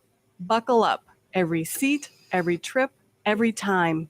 A life-saving message sponsored by the U.S. and Wisconsin DOTs. Hi, this is Josh Smith from Union Trailer and Power Equipment. Looking to upgrade your mower this year? Now is the time to upgrade as we have a large selection of Aaron's and Gravely zero-turn mowers in stock with some great sale prices along with 0% for 48 months. Get into a new Aaron's zero-turn mower for as little as $71 a month with no money down during the Gravely Mow the Distance sales event. Don't forget about our free delivery within 60 miles of Union Trailer and Power Equipment, located right in the Chippewa Valley. Union Trailer and Power Equipment, Aaron's and Gravely are both family-owned Wisconsin businesses. Call or stop in today. Spring is here, and so is the Mahindra Spring Sales Event. Get great deals on all Mahindra tractors, including 0% interest for 60 months on all models, or save thousands with cash rebates. Get into a new Mahindra Max 26 with loader today with no money down. Mahindra, the official tractor of tough. Hurry into Union Trailer and Power Equipment for heavy-duty savings during the Mahindra Spring Sales Event. Stop into Union Trailer and Power Equipment today, located right in the Chippewa Valley off Highway 53 at the Melby Street exit. Are you looking for your next gig, but you're tired of all those boring, awkward, stuffy job fairs in bad rooms in the middle of the day? I agree. You know what would make it better? A beer. Careers and Beers is the ticket. October 27th from 4 to 6 p.m. at the Brewing Project in downtown Eau Claire. We're bringing together area companies, and they'll be on hand, and then we'll even buy you your first brew as you look for your next career in a casual, cool environment. No strings attached, nothing ventured, nothing gained. Join the stations of Midwest Family at Careers and Beers Thursday, October 27th from 4 to 6 p.m. at the Brewing Project. Are you tired of driving having a beater. Come down to Auto King for something neater. We'll find you the car that you're looking for. At Auto King, we offer more. Rain or shine, come on down, and you'll be on your way driving around. Stop by Birch Street in Eau Claire for the best deals anywhere. Finding great candidates to hire can be like, well, trying to find a needle in a haystack, but not with ZipRecruiter. Its powerful technology actively finds and invites qualified candidates to apply to your job. So while other companies might deliver a lot of hay, ZipRecruiter finds you the needle in the haystack. See why 4 out of 5 employers who post a job on ZipRecruiter get a quality candidate within the first day. Try ZipRecruiter for free at ZipRecruiter.com/free. That's ZipRecruiter.com/free. It's hunting season, people. You've made it through winter, spring, if you think we actually get a spring, and summer to get to this point. Fall here in Wisconsin is spectacular. Whether you're doing some geese, duck, or bird hunting and you're looking for that new shotgun, Tilden Gun is your place to go because they will help you find just exactly what you're looking for. That's what they did for me when I was looking for one. They helped me find the perfect shotgun that I was looking for turkey hunting. Or maybe you're still waiting for deer season and you need that rifle come November. Well, Tilden Gun can help you find that perfect deer rifle as well because, well, they did that for me too. Welcome to hunting season, everyone. Make sure you're prepared for this season with the help from Tilden Gun. You can start off by visiting Tilden Gun's website at tildengun.com, where you can check out their amazing selection and even better prices. Nobody can match what Tilden Gun can provide for you. Tilden Gun is located at 12427 98th Avenue in Chippewa Falls. Stand by as we continue our dig for the truth and the toy at the bottom of the cereal box. Oh, got it. The Dan Kasper Show.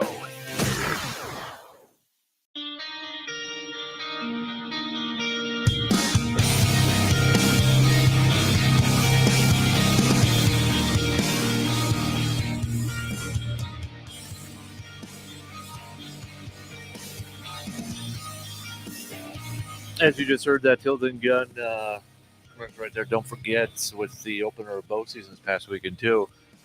If you're having any luck, submit those photos for the Tilden Gun Trophy Board via our website, sportstalk1051.com.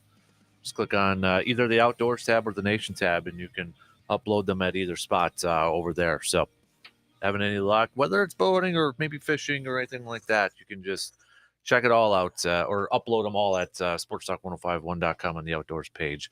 Maybe your easier one there too. But while you're at the Nation tab too, don't forget you can, well, make your Pro Football Weekly picks, your Survivor League picks, and enter some of the contests we got up there, including a bus trip to the Lacrosse Oktoberfest. If you want to hit that up, you can enter to win their Chip with Steel tickets. Their season's underway. You can win an MVP service package car detail as well. So a bunch of stuff up there. And, of course, you can nominate a Carpet City Flooring Center sports highlight of the week. Team, athlete, coach, whatever we got out there. There's a lot of good ones out there. But if you want to nominate one, you can do that as well. All right. Also, a quick reminder, or something new, I should say, with the podcast. So we're going to have some daily segments from the morning show uploaded to the Man Cave podcast every day, and this is going to be one of them. So, but if you missed any other portions of the program, we'll upload the highlights of each program every single day on our on the Man Cave podcast. So if you're not subscribing for free on your favorite podcasting platform or following it, make sure you do so you don't miss out on any of the fun segments like this one. Wait, so does that mean I'm going to be on your podcast possibly? Yes, depending on how well you do. Yeah, like if I'm good. So if you're good. So pressure's on now, okay? Wow. So let's do some Showdown. If you missed what Showdown is, we kicked this off last week, but we randomly generate through a fancy website. We randomly generate 2 years. So I kind of come up with a range there depending on the range I feel like every morning. So it's like, it's about 70 years or so. It's quite a big range there, 60, 70 years. So this year, the 2 years, or this morning, the 2 years that generated were 1966 and 1994. Okay. And the three topics we talk about are the sports from that year, the movies, and the music, and we vote on which year was the best between the two. Last week it was 1985 versus, was it 1978? Yep, 85 won. 85 won. So 85 can still be whenever we get to second round. Yep, we're gonna, this is gonna be the biggest bracket of all time. Here's the Guinness thing, though, World because Record. if we're doing 35 potential matchups, that's 35 weeks. So we're probably not even going to get around to the second round until like the spring. That's fine. Oh, okay. Yeah, I mean, as long as we keep this entertaining. So the pressure's on you, Luke, not me. Oh, well, okay. No, I'm just putting it all on you. Good luck. Enjoying that. Okay. So I forget, which category do we assess first? We do let's do the sports one first. Sport ball. Yep, Okay. sport ball, 1966. All right. Which is, and remember how we define the Super Bowl with this too, because it's the 66 Packers, but they won Super Bowl I in 1967. That doesn't count. So it doesn't count, right? So just Correct. a little nugget right there. Well, I would say, though, the 1966 Packers are considered one of the best football teams ever. Yep. General performance. You could make a case for them to be the number one Packer team ever. Mm-hmm. The usual rankings, the big three are usually 62, 66, and 96. Mm-hmm. Kind of depends on which way you look at it. I think the 62 ones usually come out on top, but it's like it's almost like pick your flavor on that. So that's a strong case to be made that you have one of the all-time teams in 1966. Baseball-wise, you have the beginning of the Orioles pitching domination, winning the World Series that year. Let's see what else. Billy Casper won the U.S. Open. Jack Nicklaus won his third Masters, or third win, at the Masters in 1966. Billie Jean King won Wimbledon. You already mentioned the Baltimore Orioles too, and again, right, because there's no Super Bowl listed on here, so that's not till 1967. That doesn't so count. We just have to look at the regular season. Now, 1966, your national champions, Texas Western, of course, now UTEP, but the legendary Texas Western run to the championship, defeating Kentucky. The first. You're talking to the basketball team. Yes, Yep. the first all-black team. They made a movie about it called Glory Road. That was 1966. 1966 was when, to soccer, that was when England won its only World Cup. Which again seems weird considering how England is like the heart of soccer. Only one World Cup title, and it was 1966. Other accomplishments. See, now Wisconsin baseball was kind of lacking because that was the first season since the 50s without a Major League Baseball team. After athletics, I don't think there was too much to write home about that year. The Bucks did not exist yet at that point. So those are your 66 ones. 94. If you want, unless I'm missing something from 66, but I think those are the big ones. Yeah, and it's like the same with college football because Notre Dame ended up winning the championship, but just right into 1967, right? A little bit there, but there was a team, and of course there were a lot of good Notre Dame teams around that time too. Right. Yep. So 94.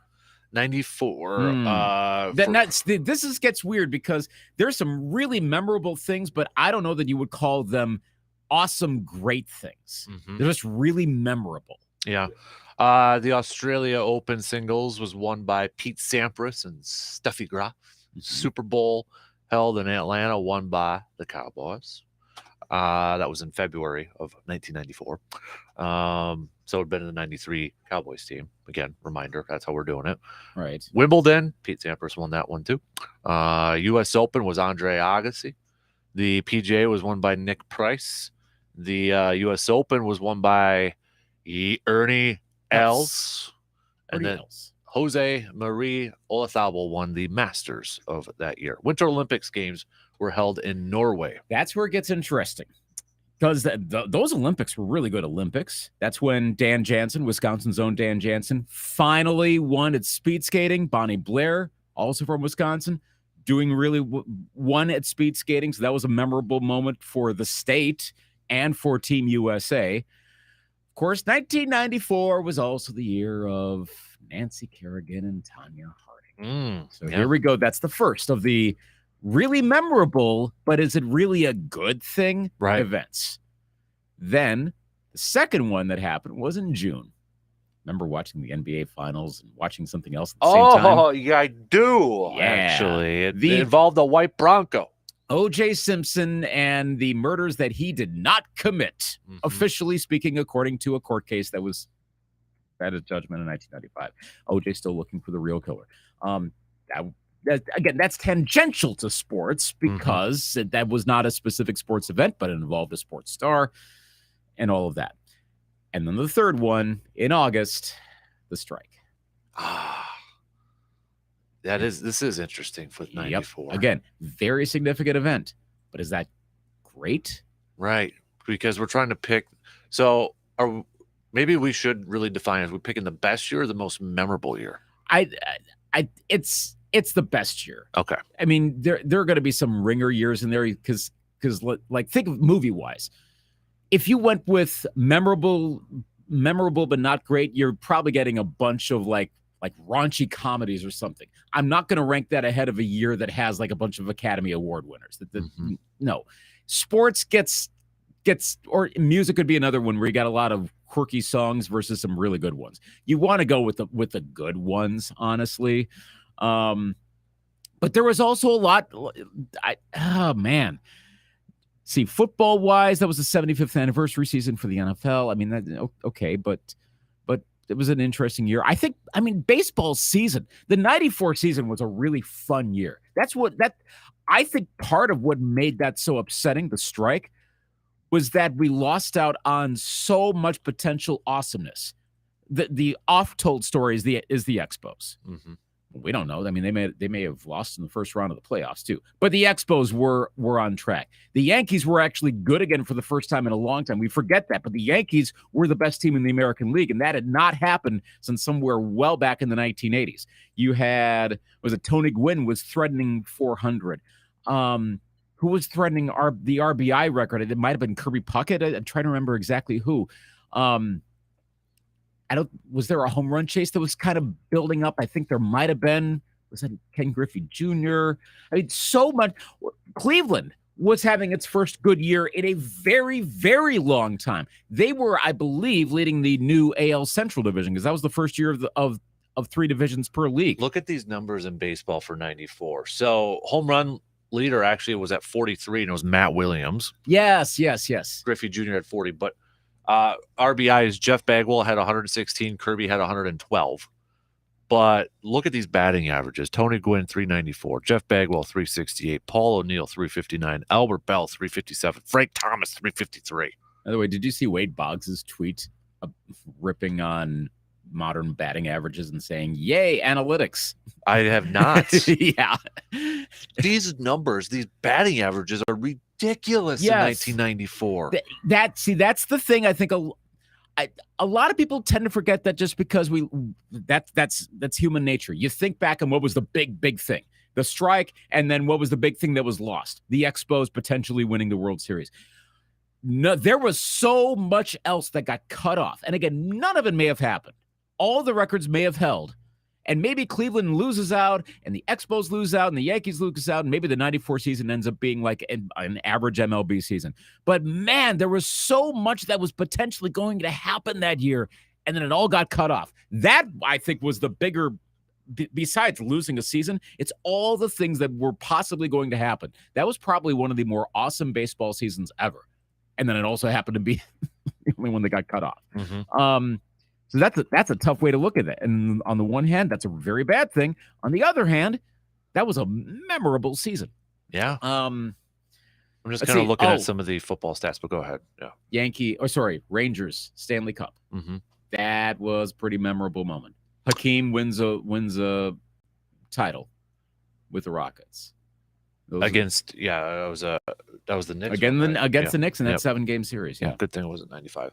But I believe too for the Packers that in their playoff game, wasn't that the Favre to Sharp against the Lions in January? It says here December 31st. Oh yeah, so that's right. That's right, because they were still happening right around the end of December. That's right. Never Makes mind. the cut. Okay, so sports-wise, what would you pick? Was this also? I'm just double checking something, but oh no, okay, it was Joe Montana's second year in Kansas City. I just couldn't remember if it was 93 or 94, but his second year in Kansas City. I'm gonna go 94. Yeah, I'm going 94. So again, I think the biggest things from '66 again, the '66 Packers, England in the World Cup. I'm thinking of like what was historically significant versus '94 strike season, a good season. Rangers. I in the can't get Stanley over those Cup. batting averages in 94. Good Lord. I'm going to go 94. Yeah. I think there was enough good that happened that year that it covers over the bad. All right, music. Really quick nugget. Who led the NFL in passing yards in 1994?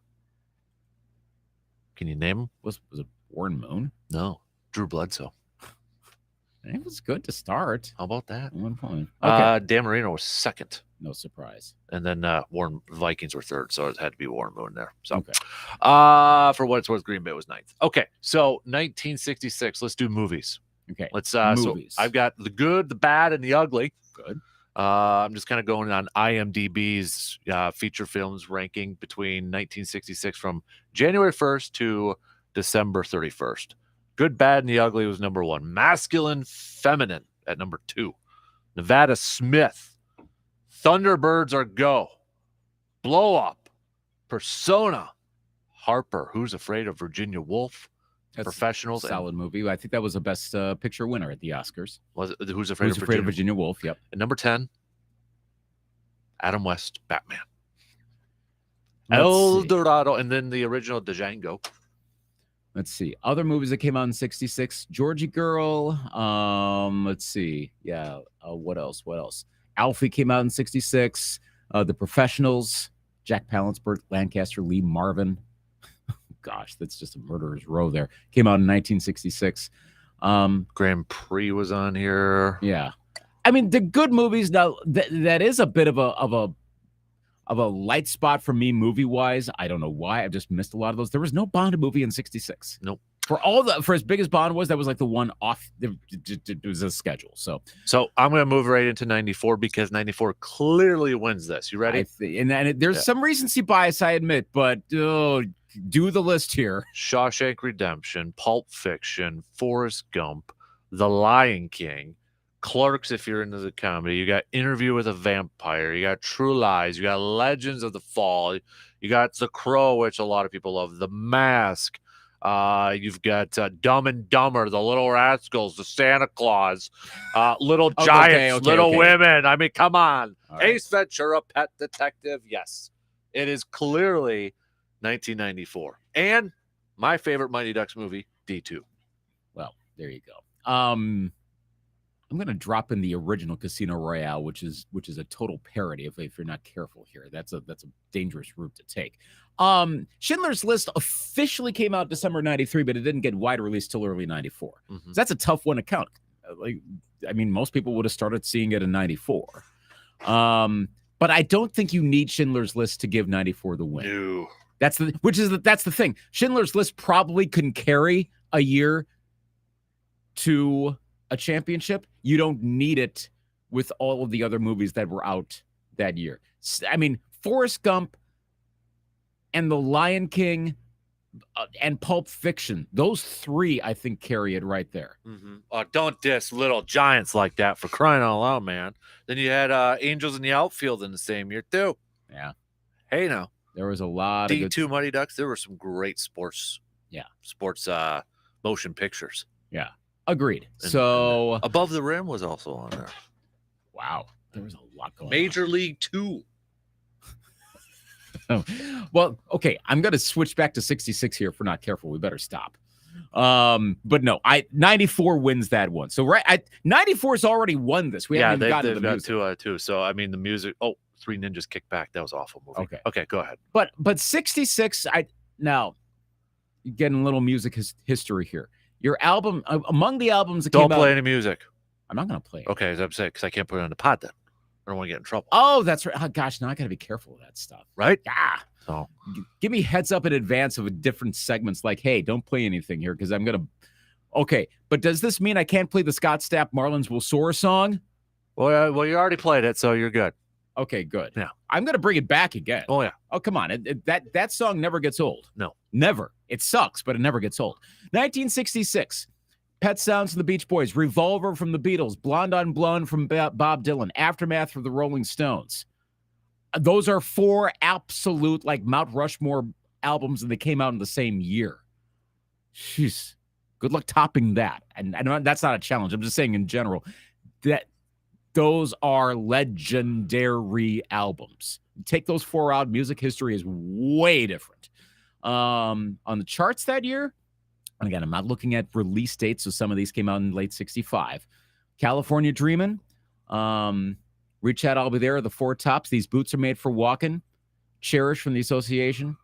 I mean, if you want to go the Sinatra route, doobie doobie doo, Strangers of the Night was that year. Let's see, You Can't Hurry Love, it's 1966.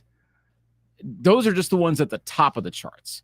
And I mentioned some of the albums in particular because a lot of those albums didn't necessarily have big singles, but huge albums. All right, 94. Make the case. You're the music person, so Okay. I'm kind of, I'll tell you right now, I would just give it to 94 because it's the 90s, and I love the 90s. Right. For crying out Well, loud. yeah. So. That's the thing. It's the nostalgia bias thing. It's like me in the mid 80s, you in the mid 90s. That's danger territory because I can't properly evaluate. You can't. Wasn't there Woodstock 94? Woodstock 94 did happen. Now, it was an okay event. I mean, at least it didn't turn into Woodstock 99. Mm-hmm. So, I mean, in terms of musical events, What was the top song or album in 94? I mean, there's like Boys to Men and all that, isn't there? Well, yeah. Well, okay. The number 1 single of 1994, and again, some of these are songs that came out in 93, but was The Sign. Ace of Base. Okay. Oh, yeah. I saw the sign. Okay.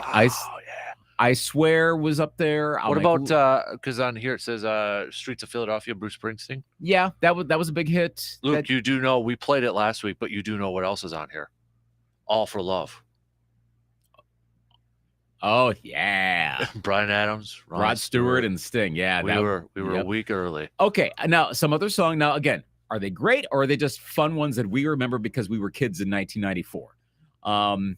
Regulate came out that year. Fantastic Voyage came out in 1994.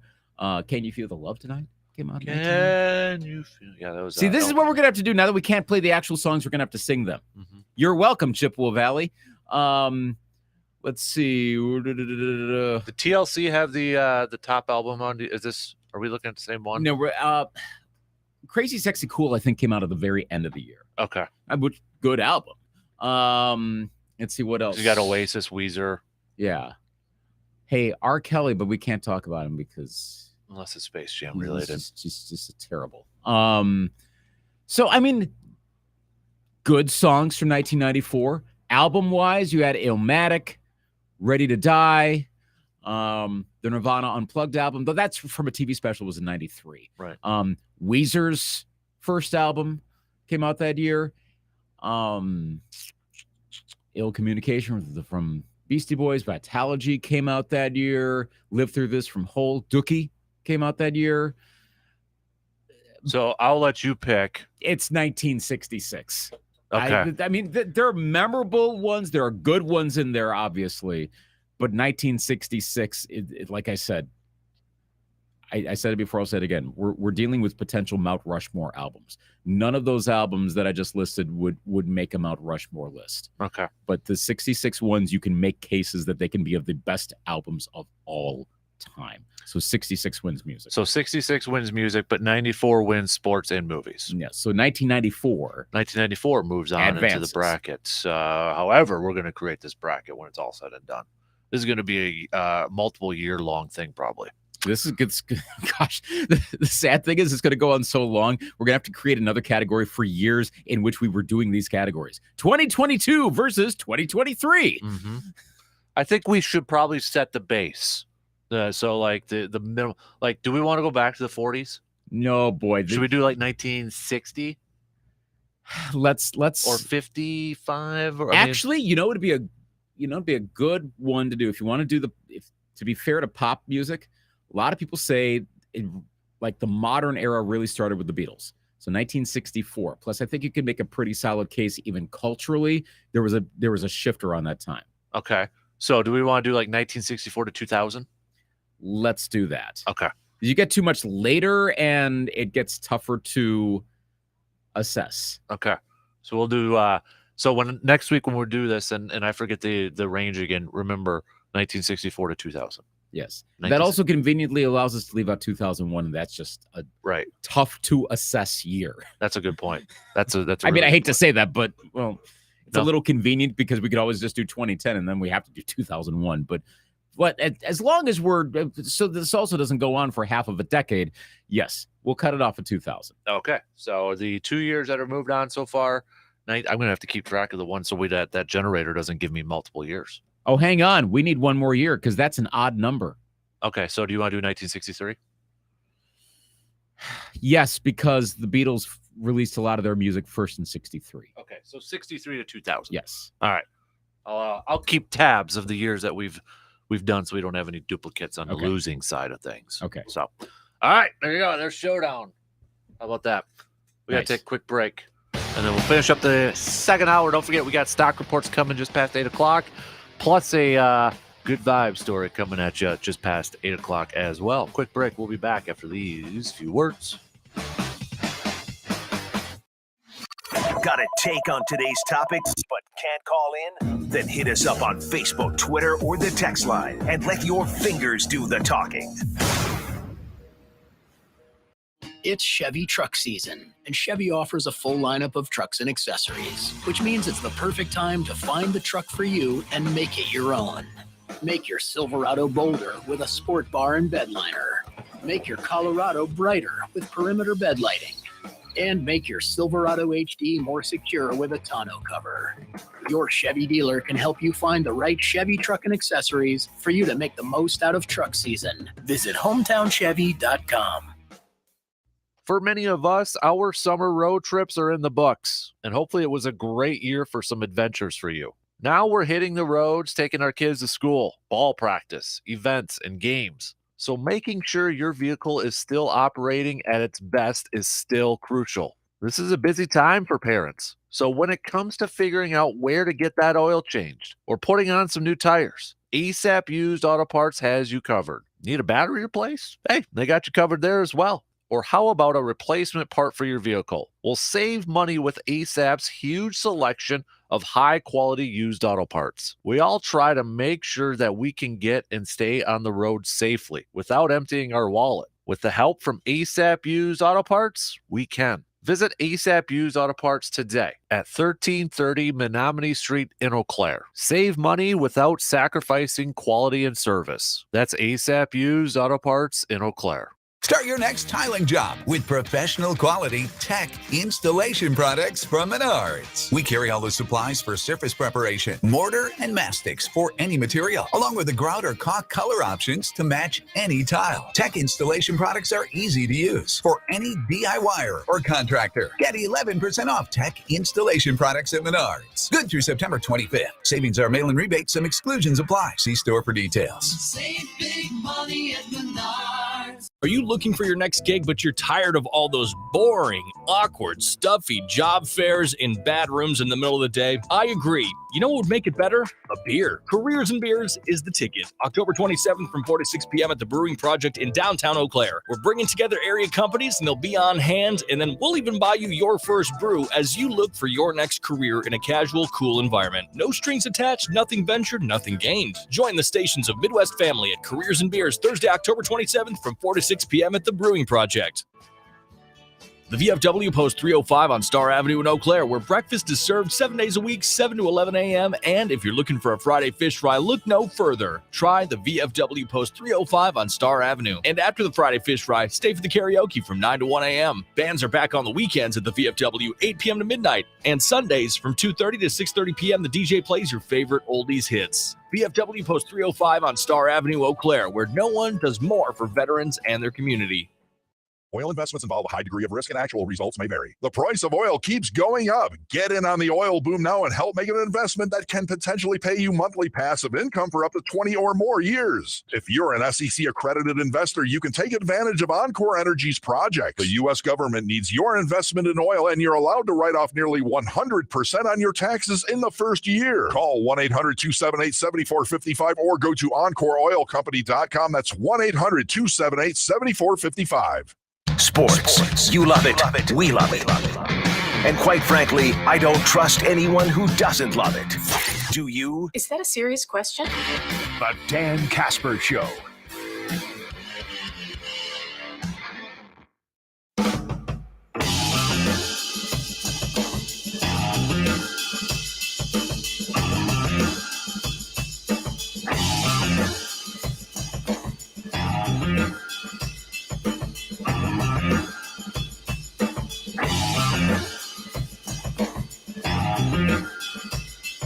All right, we only got a few minutes to the top, so not enough to really deep dive into a particular topic here.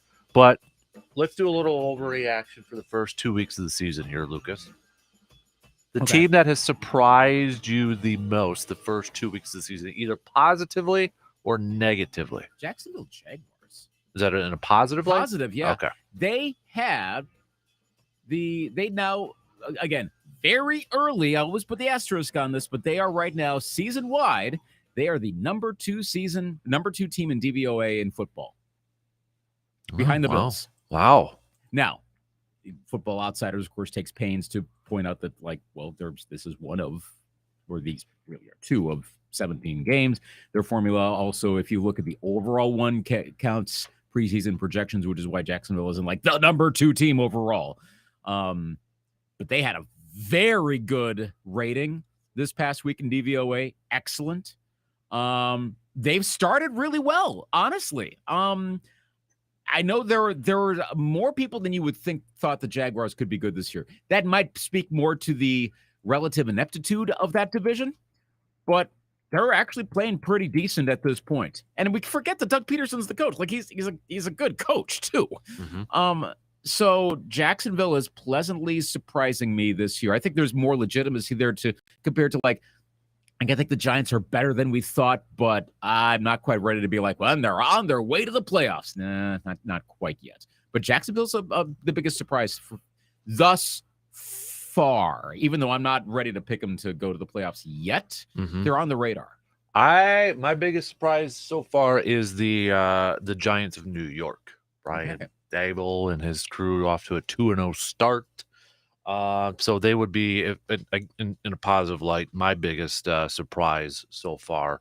I mean, you could say, well, look at who they play. I mean, Tennessee's 0-2 right now, and who they just beat, the Panthers this past week. But going 2-0 right now, got to give it to them. Individual person, is there a player that's jumping out? Because, I mean, right now it's Tua Tagovailoa. Tua, yeah, is my pick Hands there. down. I mean, there was pressure on him. If he couldn't do it this year with the weapons that was surrounding him, could he ever do it? And he is taking advantage of it. And, admittedly, didn't look that great in the early part of the Ravens game. So, again, let's watch a few more games here first before we dive in. But so far, this is not the Tua that we ever really figured we were going to see. This is good to see. I'm glad for him. Yes, Tua, and I wasn't on the Jalen Hurts bandwagon, but I got to give him a little bit of credit leading the Eagles to 2-0 record so far too. So a little shout out. But like I said earlier in the first hour, if you had it on your bingo card there, Luke, that the top 3 passing leaders through the first 2 weeks of the 2022 NFL season was Tua, Carson Wentz, and Joe Flacco, go buy a lottery ticket. I probably would. Yeah, that's incredible. Those are your top 3 passing in terms of yards. My God, top 3 passing yards leaders. Leaders, yeah. Oh, by the way, just a quick apropos of nothing. Notice for the longest time, if you wanted to look up go to the Twins website, you could not go to twins.com unlike just about everyone else. You had to go to twinsbaseball.com. Really? Because there were these literally these twins in California that bought it way ago, and they never sold it. Just saw the note this morning. They have sold it to Major League Baseball. Okay. These 2 twins. So it was a weird thing, but yeah, now twins.com is finally owned by Major Baseball. Now they got to work on the Rays and the Guardians.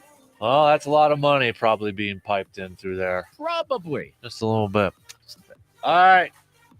2 in, 1 more to go. We're going to kick it off with some stock reports, good vibe story, and then some Badgers chat getting ready for this Ohio State game coming up on Saturday. WAYY Eau Claire, W286CK Eau Claire, Sports Talk 105.1 and 790 AM. Sports Talk 105.1 with the very latest local news.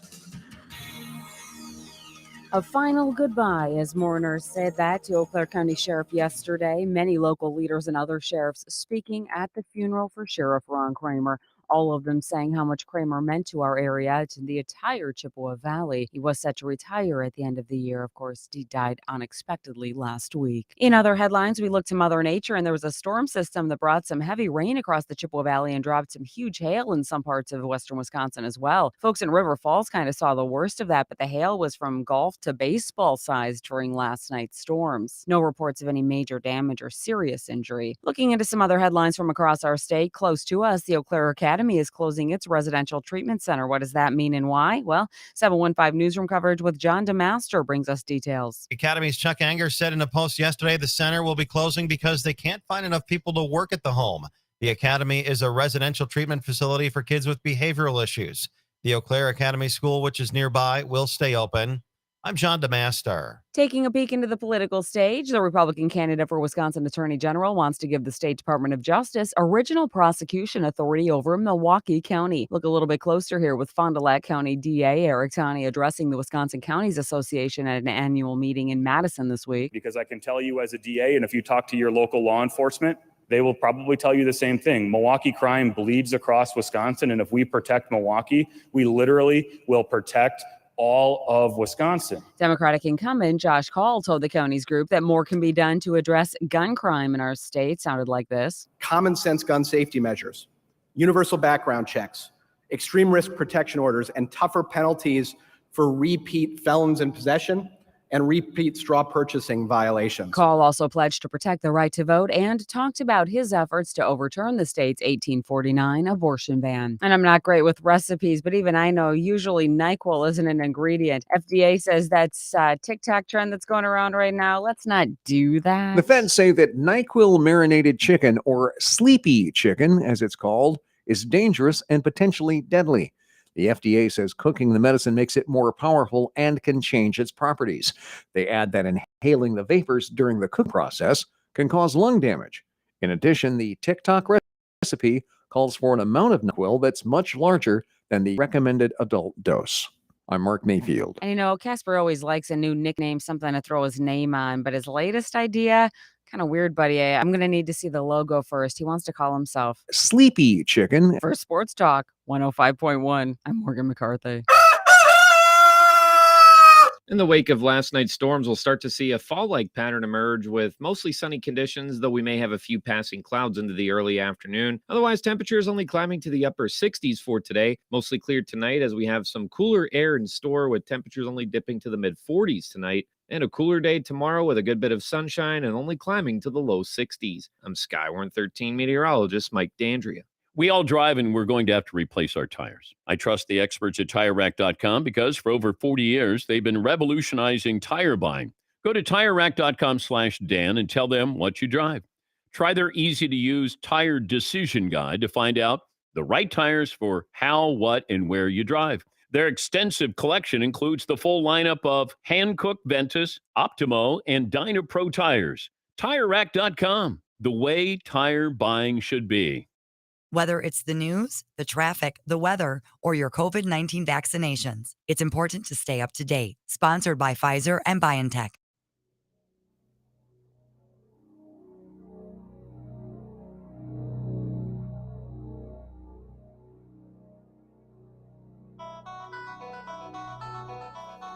Welcome to the Dan Kasper Show. Yes, sir.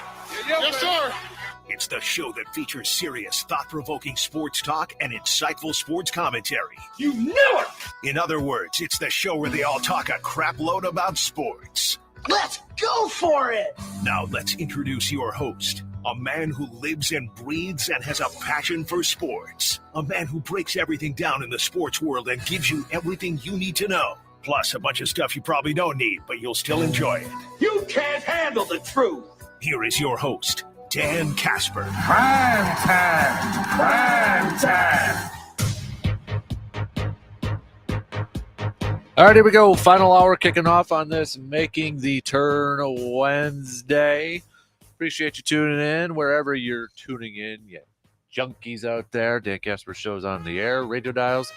A couple of those, 105.1 FM and 790 AM. Also available online, sportstalk1051.com, where you can find the stream or the link for the video stream. Also, the Sports Talk app in your Google and Alexa home devices. Let's start it off with a Chippewa Valley Habitat for Humanity Good Vibes Wednesday story here. And how about this? Let's keep it a little local. Shout outs to Eau Claire Memorial Boys basketball coach Chad Brisky and Rice Lake Girls basketball coach Darla Olson, because they will be receiving Coaching Achievement Awards at the Wisconsin Basketball Coaches Association banquet this Saturday. The award recognizes coaches who have had outstanding seasons, who've turned programs around, and who have built successful programs. So there you go. Good vibe story right there. Am I on air? Yeah. Okay. Yeah, I hear ya. Just making sure. Yeah, it's there. All right. Ready to do some stock reports? Yes. Let's do some stock reports here. My stock up. I already mentioned them, but shout out. I'm going with the Giants. Going off to a 2-0 start. I thought they were going to be one of the worst teams in the league. They still could turn out to be one of the worst teams in the league. But Brian Dable, with the job that he has done, especially setting the tone in week 1 with that 2-point conversion, my stock up is the New York Giants. And if I narrowed it down, Brian Dable, the head coach for the Giants. I'm going to take the Cleveland Guardians. They've actually gotten pretty decent of late. I mean, yeah, I know they wiped the floor with the Twins. My gosh, but they're up to a .547 winning percentage. It was threatening that you'd have a Central Division champion at or maybe below 500. I mean, that was in the discussion, and potentially way below the 7th seed in the American League, which was shaping up to be Baltimore. And that would have just been wicked if that had happened, if the AL Central winner had a worse record than the Orioles. But no, I mean, they've won 8 of 10 of late.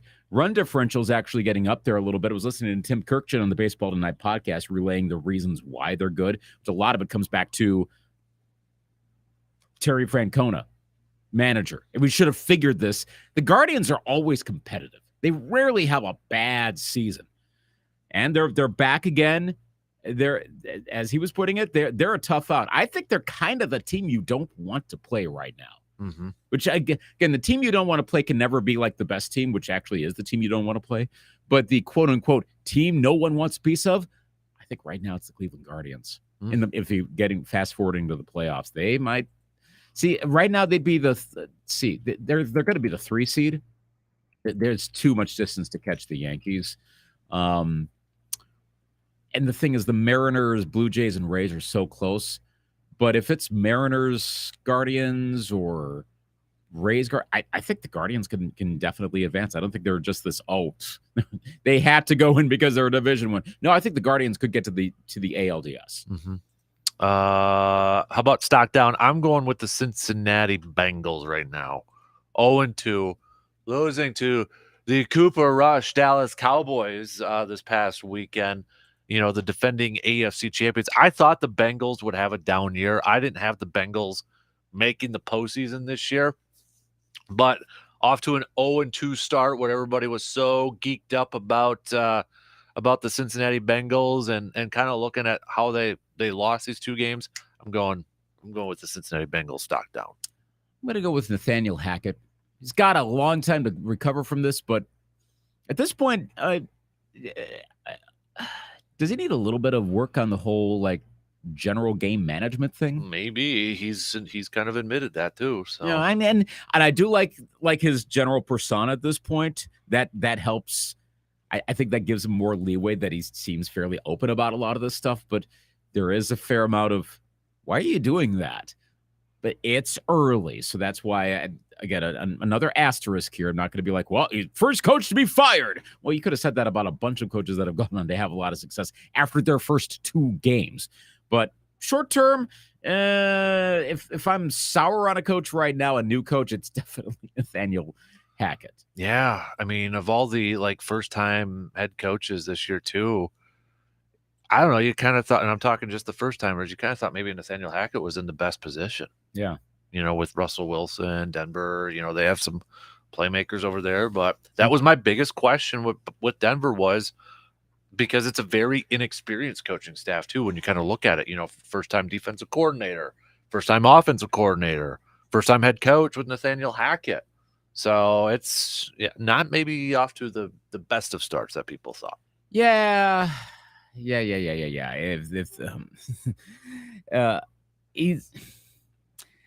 and again, you can learn, but it just like the flow of the Broncos is not there. Mm-hmm. That's the problem. But again, it's 2 games.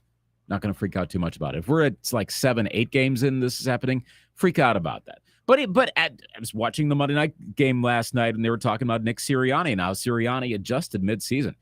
Sirianni was not having that much luck, and I think Sirianni was getting the most outside of Urban Meyer of seemingly legitimate coaching new coaches. Sirianni was getting the most flack. Well, he turned that team around. They made the playoffs, even though they really weren't a playoff worthy team. They're looking pretty good thus far. Hackett has time to turn it around, but right now he's got to work. Yep, I would agree with that. So we'll see how it all shapes up there too. So we're gonna get ready to talk some college football here with Mr. RJ Cardinal, but kind of to tee it up here, looking at the week 4 of the college football season already. Getting the Badgers beginning their Big Ten portion of the schedule with the dates against Ohio State here. Just kind of looking at some of the schedule on tap here. You got Clemson taking on Wake Forest. You've got maybe Baylor taking on Iowa State. I'm trying to look at some of the maybe notable games of the weekend. Florida taking on Tennessee. You got I guess Notre Dame and North Carolina if you want to take a look at that one. Oregon, Washington State. It's not a wow weekend based on the rankings. Texas A&M. And again, the games themselves will make the difference. That happens all the time. A game that doesn't look that great turns out to be that great. Florida, Tennessee gets my attention, if only because I'm having 90s throwbacks to when those 2 teams were really, really good. And they are both top 20 teams. Going to be at Neyland Stadium in Knoxville. So that should be, I think that's probably the most interesting matchup just based on rankings. Arkansas, Texas A&M should be interesting. Where A&M should have been, slipping as much as they have. Arkansas, one of the more, I guess, relatively surprising teams. Not a complete shocker, but going on the road at Texas A&M. And Jimbo probably should win this game. Otherwise, well, message board geniuses probably already think he should have been fired 5 times over this season alone. Haven't even played 5 games, and he still should have been fired 5 times.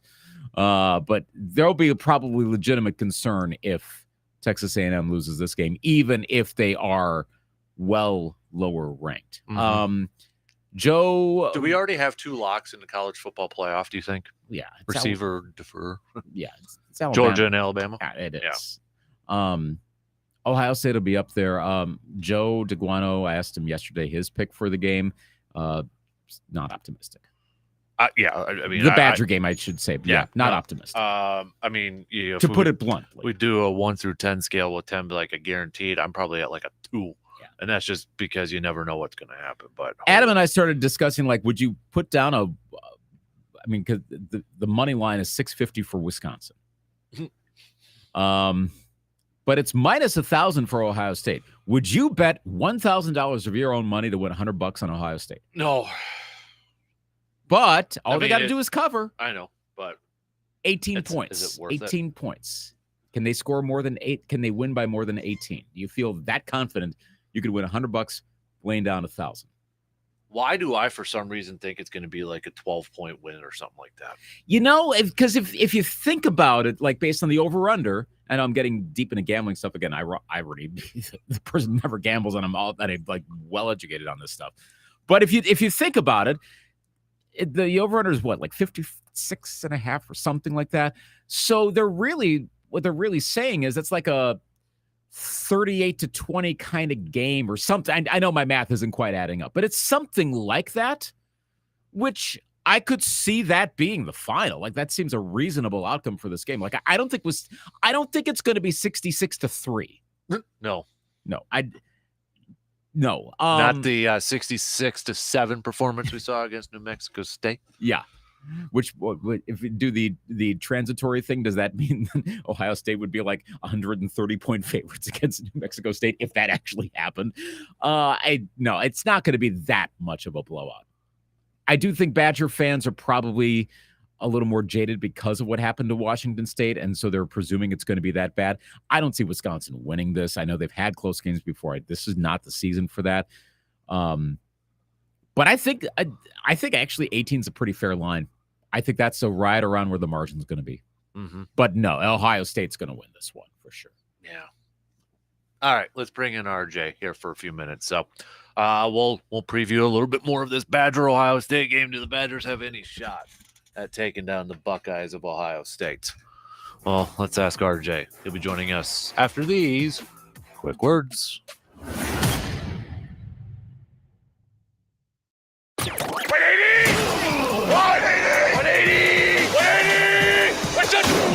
The Dan Kasper Show will be right back.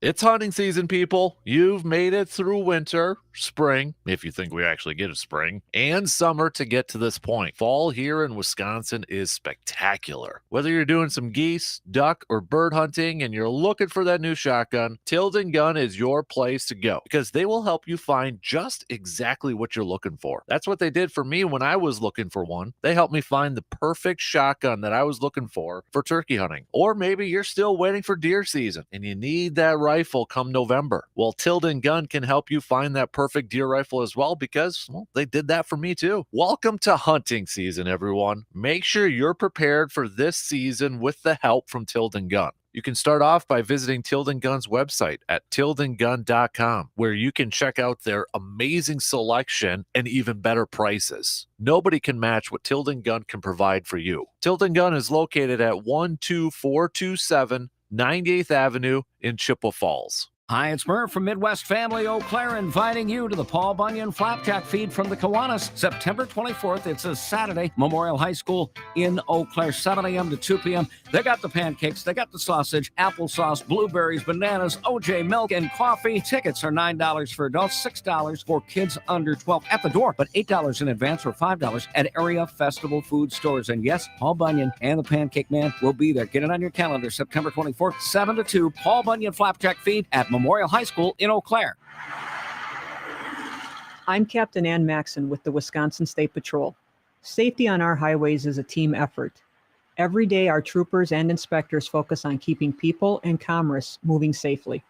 Drivers can do their part to prevent crashes and needless tragedies by remembering two simple things. Buckle up, phones down. Thanks for helping us move towards 0 deaths on Wisconsin roads.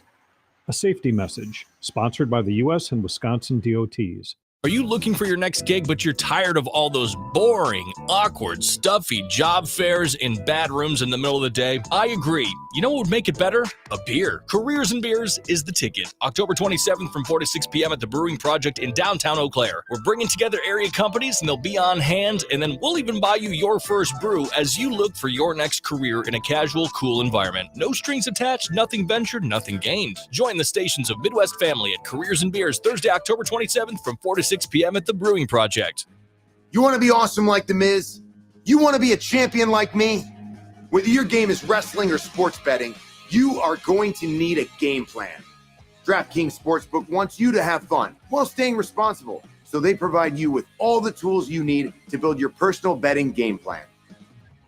My Finale lets everyone know when my matches are finished, and time limits in the app let you know how long you've spent and when it's time for a break. You can also control the maximum amount you'd like to place on any single bet by using DraftKings Sportsbook wager limits. And if you ever find yourself needing to hit pause, you can use the cooling off period to lock the app for up to 4 weeks. I practice safe bets, and so should you. Visit DraftKings.com/responsible-gaming to learn about all these tools and more. Eligibility restrictions apply. See DraftKings.com/responsible-gaming for details and state-specific responsible gambling resources. If you were to listen to Dan Kasper nonstop around the clock for a solid month, you'd become the king of all sports fans, desired by beautiful women, and rich beyond your dreams. I think. Try it and let's see. The Dan Kasper Show.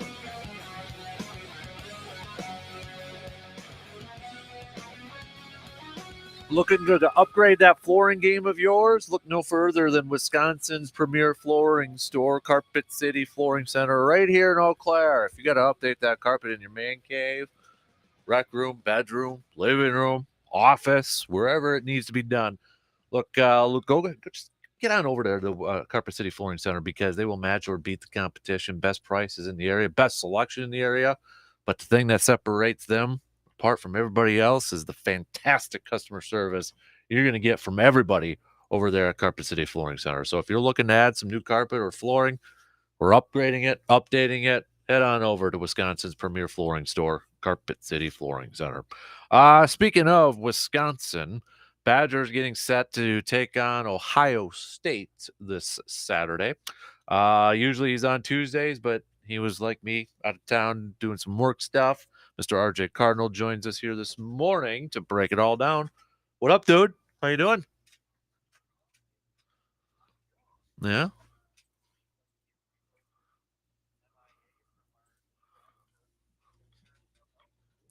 Mm-hmm. Exactly. So, looking at this game, I mean, RJ, let me just straight up ask you this. Badgers have a shot to upset the Buckeyes of Ohio State?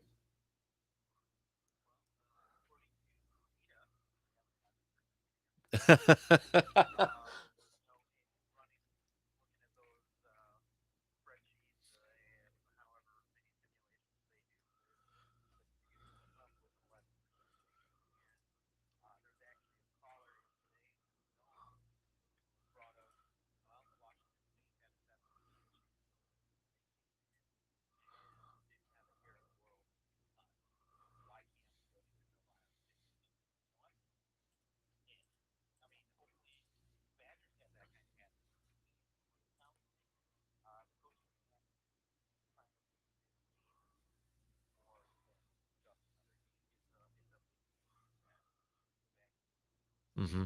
Yeah, it kind of maybe taking the old basketball approach from that team. Why not us a little bit for the rallying cry? Sounds like.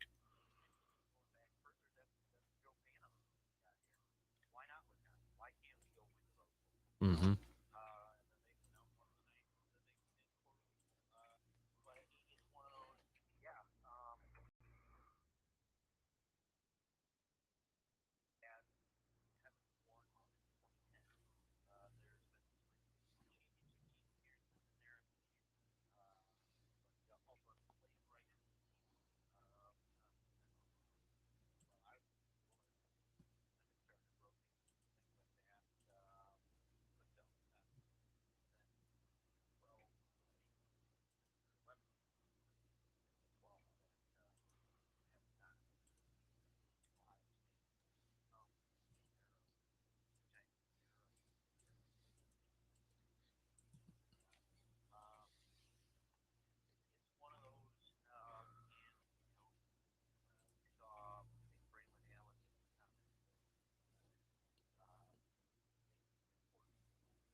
Mm-hmm.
Does it have to be Graham Mertz in the passing offense that has to be the difference in this game for the Badgers to have a chance?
Right. RJ Cardinal, our Badger analyst, joining us here this morning. Defensively, does can the Badgers defense give this Ohio State offense some fits? I mean, just how tough of a task is this for Jimmy Leonard?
Yeah, no kidding, man. So, all right. Yeah, I think I already kind of know your prediction here. I just we were talking about the line being around 18 or depending on where you're looking at, RJ. Do you think Ohio State covers that, or do you think Wisconsin could keep it within that line?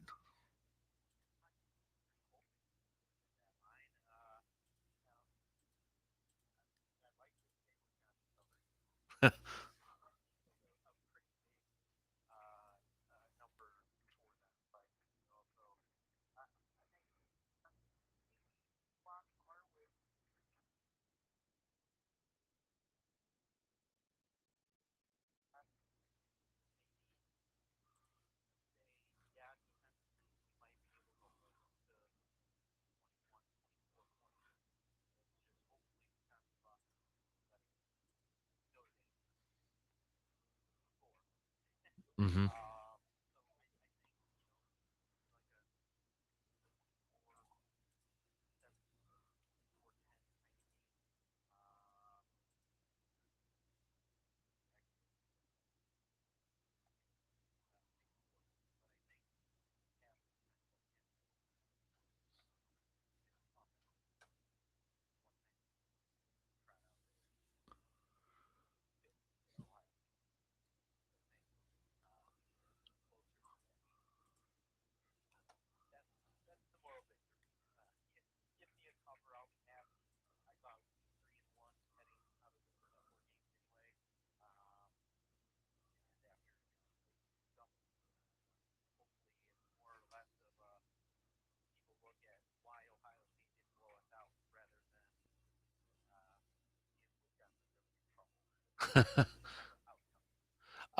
So last question here for you, RJ. How much will you be on State Street if Wisconsin gets the victory?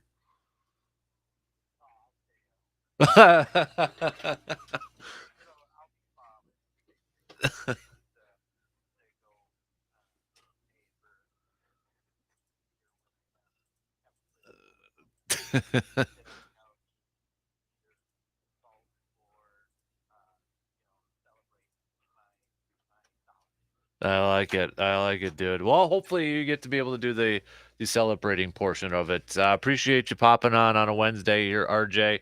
And let's chat again next week. Okay, bud? You got it. There you go. There's RJ Cardinal joining us here this morning, chatting a little Badgers as they get set to take on the Ohio State. I mean, if somehow, Lucas, if Wisconsin gets that victory, I mean, do you put it up in terms of like one of the top 5 biggest moments, top 10 upsets, moments? I mean, what year was it? Was it 09 or 10 when Wisconsin went to Ohio State in that primetime game and won? Yeah. Like it was the kickoff return for a touchdown right away. Was that 09, 010? Somewhere around there? Had to be the early parts, but Wisconsin was ranked though too, even at the like 17th or 4th, yeah, and plus it's tough to even say considering Wisconsin was ranked not that long ago. Yeah. So, and it's still tough to fully evaluate the team at this point. So this would be one of the bigger wins, but I have to look back historically there. I mean, there are some all-timers in history for the Badgers. I wouldn't go top 5 necessarily. Maybe you could make a case for top 10, but I got to look back through. Like you start looking up biggest Badger football wins, and a lot of the links you get are the top 10 wins over the last 10 years. Like, oh, great. So to do a comprehensive history, there's a lot there. Mm-hmm. So I'm not entirely sure. I'm going to say maybe top 10. Yeah. Maybe. If they pull it off. Yeah, it's just I mean, I think people, if this was in Wisconsin, it would be a storm the field kind of ordeal, right? I mean, that would be if this game was in Wisconsin, somehow Wisconsin won, they would be storming the field. At this point, the storm the field thing is like, hey, you won a game. Hey, no. And that's like every team now. It's like, yeah, we won. Ah! Okay, cool. You won. Great. You're supposed to. This would qualify though. You beat a top 5 team at home. Yes. I'm doing the Scott Van Pelt storm the court police thing here. Mm-hmm. This, I believe, would qualify, especially considering while I said I think they're better than an unranked team, quote unquote. They are technically an unranked team beating a top 5 team. That's worthy of storming the field. And it is also considering the team. It's not like a fluky, like Oregon somehow got in the top 5 or no. This is the Ohio State University. That counts. Mm-hmm. All right. Tell you what, let's take a quick break and regroup for the final segment here. We'll cover some bases and all that good stuff.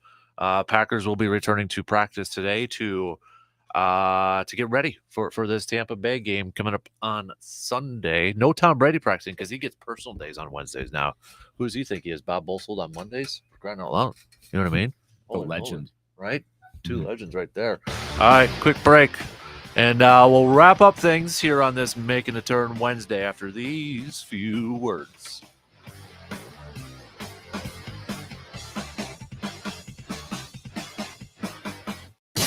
You're listening to the Dan Kasper Show. Hi, I'm Mike Yancey from Yancey & Associates. We're passionate about continuing on our mission to help more Wisconsin businesses create more success. If you have any questions about our best-in-class insurance products or just want a second opinion about your insurance or employee benefits, I invite you to check out ANSI.com, or better yet, give us a call at Yancey & Associates. And let's have a conversation about your business and how we can help you secure, protect, and grow your version of the American dream. Save today on your next project with 11% off everything at Menards. Richmond water heaters provide you with hot water when you need it. Shop Menards' great selection of high-efficiency models, including tankless options. Find the perfect fit for your home and save on energy costs for years to come. Get 11% off Richmond water heaters now at Menards. Good through September 25th. Savings are mail-in rebate. Some exclusions apply. See store for details. Save big money at Menards. Here's a fun and interesting fact about carpets. The term carpet comes from the Latin carpere, which means to pluck, because carpets were originally made from plucked fabric. Carpet also has the same Latin root as carpe diem, or what we know better as seize the day. So what's the point of this lesson? Well, isn't it obvious that we should seize the day and get that new carpet for our home? Seize the day and head to Carpet City Flooring Center in Eau Claire. All the latest styles and trends in the carpet world can be found at Carpet City Flooring Center. The team at Carpet City Flooring Center will help you find that perfect floor that looks great in your home and amazing on your budget. When was the last time you updated that carpet in your home? If you can't answer that question, it's probably time to upgrade. Seize the day and update that carpet in your home. Head to Carpet City Flooring Center in Eau Claire right now. They're located at 3109 East Hamilton Avenue in Eau Claire. Stunning design, unmatched intelligence, and built to be ready for anything. Sometimes exceptional is the rule. The Mercedes-Benz SUV family, each vehicle exceeds all expectations. There's the beautiful yet robust GLA, the do-it-all GLC, and the sleek 7-seater GLB, the innovative powerhouse GLE, and one of the most intelligent SUVs to date, the GLS. Each SUV boasts the seamless technology you expect from a signature Mercedes-Benz vehicle with the category-leading safety innovations that your family deserves. From MBUX, voice-activated technology to pre-safe collision response that initiates passenger protection measures in a matter of seconds. Each SUV in this family built to protect what matters most, your family. The exceptional 2022 Mercedes-Benz SUV family. Test drive one at your local dealer or learn more at MBUSA.com. MBUSA.com.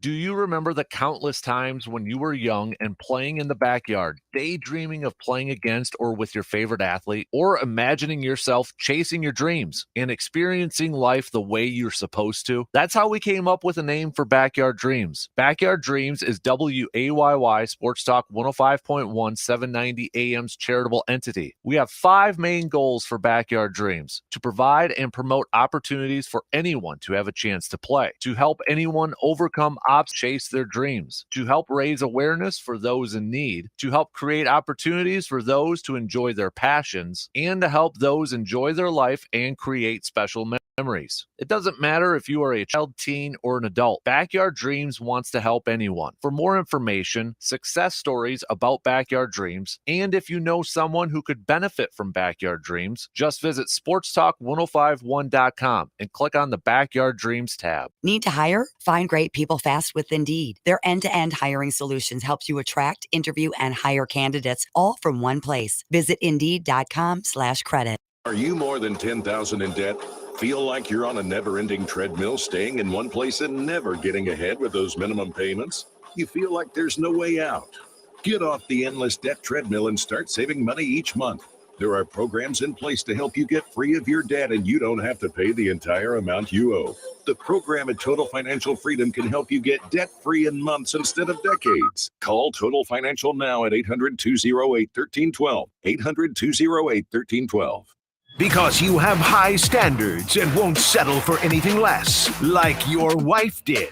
It's the Dan Kasper Show.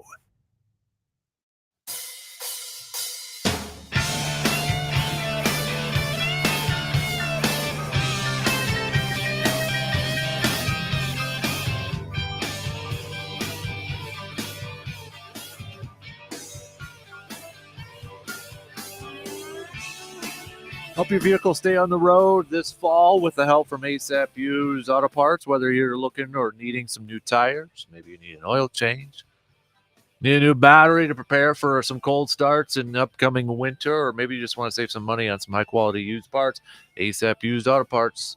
They'll help you out with all that stuff. Check them out today, just off of Claremont Avenue, behind the Eau Claire Ale House, across from Dodge over there. So that's a fantastic facility over there. So help keep your vehicle on the road. Help keep yourself on the road this fall with the help from ASAP Used Auto Parts. All right, let's cover some bases here. CBS Sports ranked the top 100 NBA players. By the way, the first Bucks preseason game already next Saturday. So we're getting close to the hoop season, baby. NHL preseason is just about to start. Like this is all happening now. Yep. And yes, we will be having the Bucks games back on the radio dials here. But so CBS Sports ranked their top 100 NBA players. Shocker at number 1, Luke. Giannis.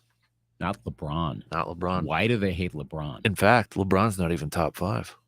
Wow. LeBron's not top 6. All right, let's take the next 20 minutes and discuss LeBron. He does come in at lucky number 7, though. So okay, yeah, he barely got into the top 10. You know, just barely squeaked in there. Yay! 2 other Bucks players finished in the top 25. If you care about such things, number 23 was Chris Middleton, and number 25 was Drew Holiday. So, 3 Bucks players in the top 25. All right, so Giannis, Steph, Kevin Durant, Jokic, Doncic, Embiid, LeBron, Kawhi, Jason Tatum, Jimmy Butler. Those are your top 10. Mm-hmm. Decent. Yeah. Decent. I think any team, if you're a fan of any team and your team has one of those players, you're pretty happy with them for the most part. I'm a little, and I emphasize a little, surprised that Karl Anthony Towns is the highest rated Timberwolf at 20. Would you have gone Edwards?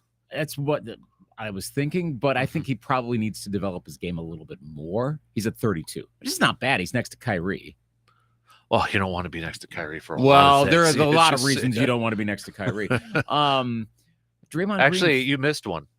Your new center, Rudy Gobert, yeah, is 29. I skipped past him, and I think it's because of what I'm used to watching. Yeah. At 29. I mean, decent players in there. Draymond's still at 34.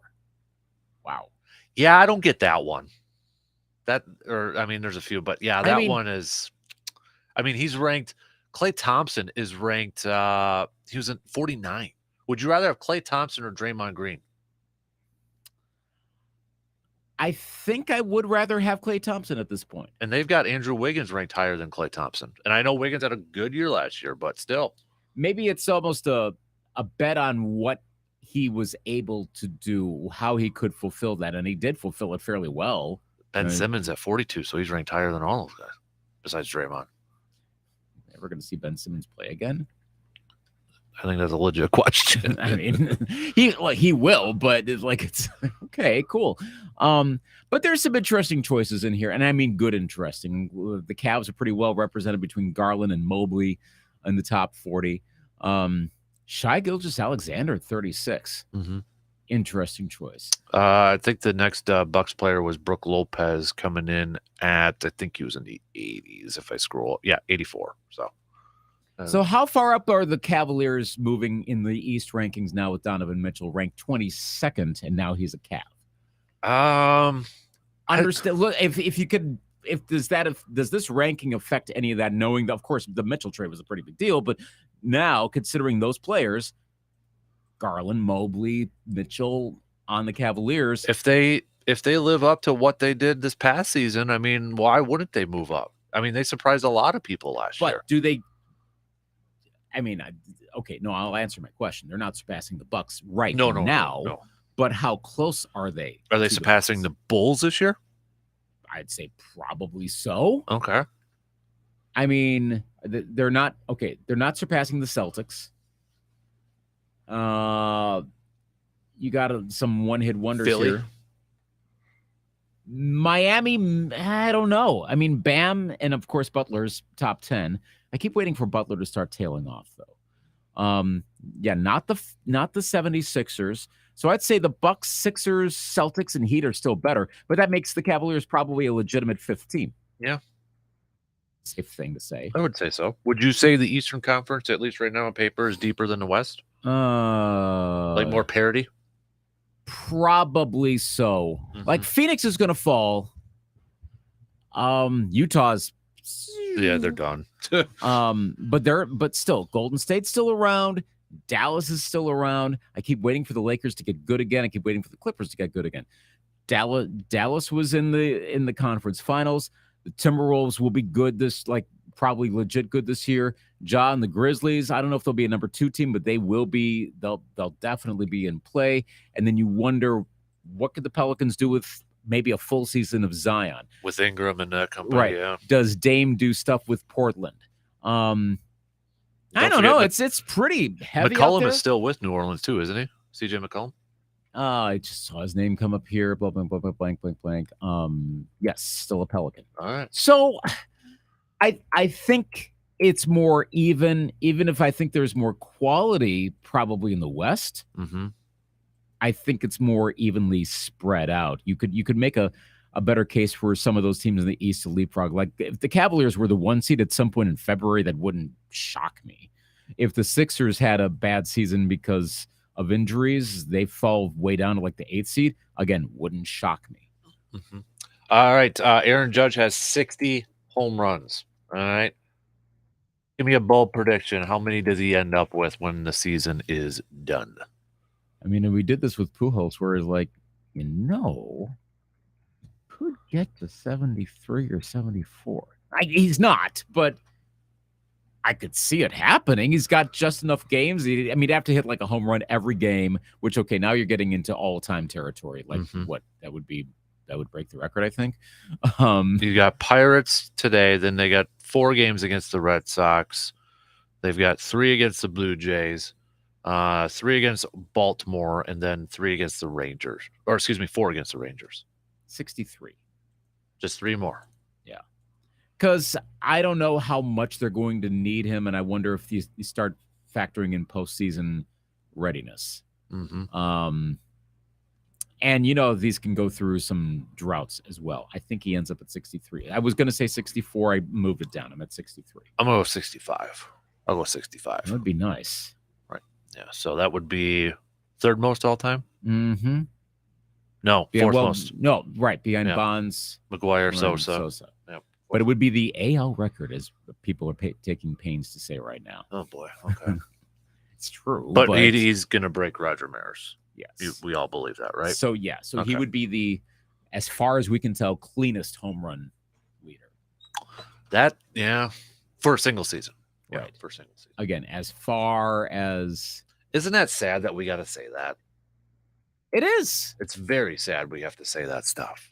I mean, and it's sad because, it's these players, if they are 100% clean, it kind of does a disservice to them a little bit. It's like a knock on them. Well, if you're clean, it's like, dude, what else can I do besides, keep passing your test, obviously, but still. Is Aaron Judge really clean? I mean, okay, but where does this stop? Right. And what is considered performance enhancing? I mean, beyond the stuff that has a very clear impact, what was allegedly being used by McGuire and Sosa and Bonds. I mean, there's other stuff that's been used throughout history to enhance one's performance. Okay, not illegal, but stuff they probably shouldn't be taking. So what is that? By all accounts, Judge is clean. Mm-hmm. And that's why this feels better. It's why, even though he's a Yankee, I actually I'm rooting for him to do it. I prefer a clean record. I'm not one of those types that just says, no, Bonds, he doesn't have the record. I mean, he does. I don't like it at all, but it is what it is, too.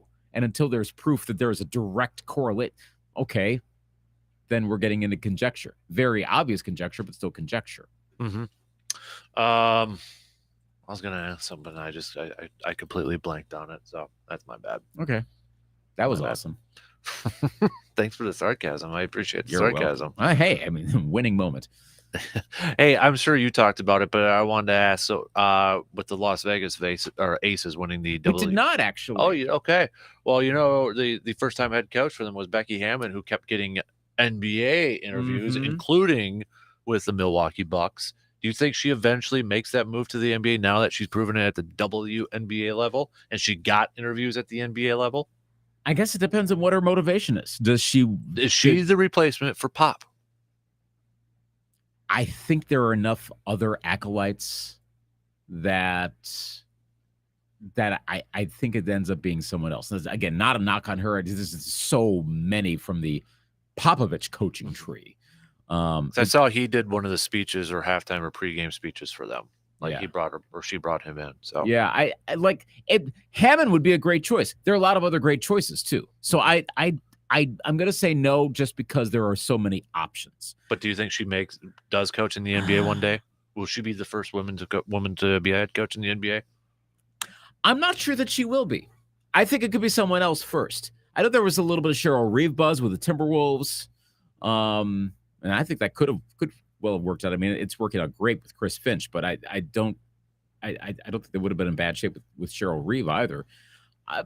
I don't know who would be that next person, though. There's no one that's seemingly like immediately ready, but oftentimes assistants kind of come out of the blue and they're a coach. The safe bet is Becky Hammon. I don't necessarily know that it will be Becky Hammon. And okay, now that she's winning at the WNBA level, like, do you try to go dynasty there? Which would be a lot easier to do, just fewer teams involved. You've got between Asia Wilson and Kelsey Plum and the like. I mean, but money talks. It is. I mean, okay, stacked team, potential dynasty versus money talks, massive spotlight, and then it breaking barriers. Right. Then that depends on how you're wired. Are you the type that's like, all right, bring it on, I will take it, and even if you end up coaching the Kings to another 21-win season, is that okay? I almost feel like she'd be in a position where she wouldn't just take a job just to take it anymore. You know what I mean? Right. Like, she would look at it as is this a good situation? That's why I think she's less likely to leave where she's at. Like I said, she's leading a very good team right now, a very talented team that can be that good for a long time. She could get to Cheryl Reeve territory of being a dynasty head coach. And you put that on your resume a little more, I think that at that point, you forget the gender, just like, okay, she's a good coach. I was kind of already there. I think a lot of us were already there. But if you could rack up a few more WNBA titles, I know that sounds like, well, that's asking a lot. It's not really. If you with that team, I think the Aces could be the team of the 2020s. You could probably get maybe 3 titles by 2025 and then maybe make the jump at that point, because then you've probably done what you can do. And she's still young enough. She would have plenty of NBA career ahead of her. So I don't think it's going to be immediate anyway. Like, it won't be next season. I don't think it's even the season after that. I think she settles in, dominates the WNBA, and then sees where she goes from there. All right. Packers will be returning to practice today for the first time this week to prepare for the Tampa Bay Buccaneers. If you happen to be scrolling social media and you see Tom Brady did not practice, that's because it's a personal day. He's getting Wednesdays off here, people. So don't be too excited. However, today is also the day that we should be finding out whether Mike Evans is going to be suspended for this game or not. His appeal was yesterday. Expected to find out today, but that would be a huge loss for Tampa Bay. Although Tampa Bay hasn't really thrown the ball a whole lot in the first couple games. It's been playoff Lenny and the regular season Lenny, Leonard Fournette carrying the rock. So we'll see, but that would be a big loss for that offense if Mike Evans can't go. Yeah. And you kind of adjust your defensive different. My pick right now is the Packers. Ooh, really? Okay. Yeah. I mean, I don't trust that offense enough. They're not looking that great. Are you talking Tampa or Green Bay? The Buccaneer offense. Okay. It's not that great. I mean, the Buccaneer defense is really good, but they're going to be going up against a much better offense right now. I wasn't that sold on the Buccaneers to start the season. I know all sorts of folks picking them to win, and I know bettors. I'm not there with Tampa Bay right now, and I wasn't quite there even before the season started. So I could see them turning it on later. This is the time for the Packers to play the Buccaneers. It's not a guaranteed win. I don't feel like this is a lock, but I'm picking the Packers to win. I want to ask you for a bold prediction, since this will be the only time I talk to you about bold prediction. Does David Bakhtiari make his appearance this weekend? Well, before I make my prediction, leading up to literally now, was it looking like he was on the verge of playing? Well, it was right before that week 1 where they said that there was a report that he was going to miss the first 2, and then hopefully the plan was to have him for Tampa. Yes, he will play. Okay. I was actually a little surprised Elton Jenkins got back in as quickly as he did. I found that out during the game. I'm like, wait, that's Jenkins? Oh, okay. Yeah, I think Bakhtiari plays. It'll be limited, but he will play.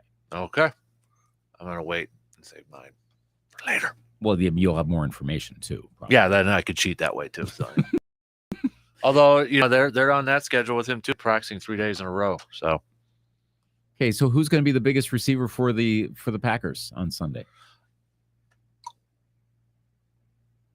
Allen Lazard. I'm not going to cop out. I actually think it'll be Lazard too. Yeah. I agree. Obviously he's coming back from the injury, but he feels like he's due for one of those games anyway. And it's fairly quick. Yep, I agree. All right. Crazy kids. Have a good Wednesday. DP and Danitz, they're up next. Let's do this again tomorrow morning, just past 6 a.m. We'll talk to you then. Later. You're listening to the Dan Patrick Show on WAYY Eau Claire, W286CK Eau Claire, Sports Talk 105.1. You're out, you're about, but you want your Dan Patrick. Well, good news. He goes everywhere with you. If you missed the show, you can podcast it. If you want to see the show, just go to Peacock and we stream it live every weekday. Watch past episodes too. The Dan Patrick Show, available anywhere you are, any way you want it.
Welcome, everybody, to another fantastic episode of the Man Cave Podcast.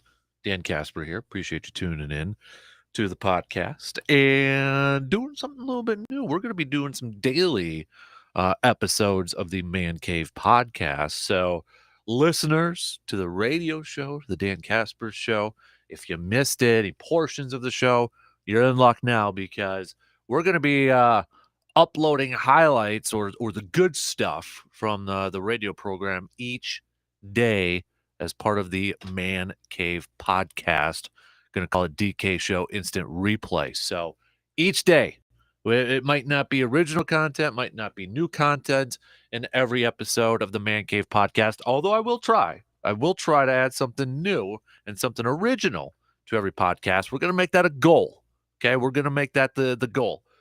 But there will be some segments from the morning show each day that I feel like were the best segments or the most entertaining or just whatever the hell I want to put up there, right? So, but with this one, you're going to have some original content because we're recording this on a Wednesday and we've got Thursday Night Football coming up. So we got to do some picks and we've got some fantasy football stuff to be talking about here. So let's kick off this episode of the Man Cave Podcast by doing some picks. Then we'll get into a little fantasy football. I'll kind of highlight some of the players that I'm looking at here for fantasy football as starts for this for week 3 already in the NFL football season. Oh my gosh, we're going to already approach about the quarter of the way through the season. Oh, what the hell. All right, let's do some picks here. So Thursday night, it starts up with the Pittsburgh Steelers visiting the Cleveland Browns. Both of these teams losing in week 2. Steelers losing to the Patriots, Browns losing their lead against the Jets. I'm going to stick with the Cleveland Browns on this one. I just, I don't know what to expect from the Steelers in this. So I think Cleveland is just a little bit more talent. It's in Cleveland, so I'll stick with the Browns. Saints, they get a victory against the Carolina Panthers. The Panthers will start 0-3 on the season. The Houston Texans visiting the Chicago Bears, as long as it's not another slip and slide game in Chicago like it was in week 1. I do think the Houston Texans, Lovie Smith returning to Chicago, will get the victory. Kansas City at the Colts. Colts, man, I feel bad for this team. I feel bad for the Colts fan base. I mean, they cannot for the life of them figure out what the hell is going on with the Jaguars. They're the biggest bugaboo for them, getting blanked by the Jaguars. Are you kidding me? But I think they lose to the Chiefs, and the Colts are going to start 0-3 on the season. I think that's the case. I think the AFC South, they can still win it, but they're going to get off to an awful start and go 0-3. Man, Buffalo looks good too, don't they? This to me, I mean, this is a noon game, but if they could already redo it, they would probably try to make this game a prime time game. Buffalo Bills at the Miami Dolphins. Dolphins with that epic comeback against the Ravens in week 2.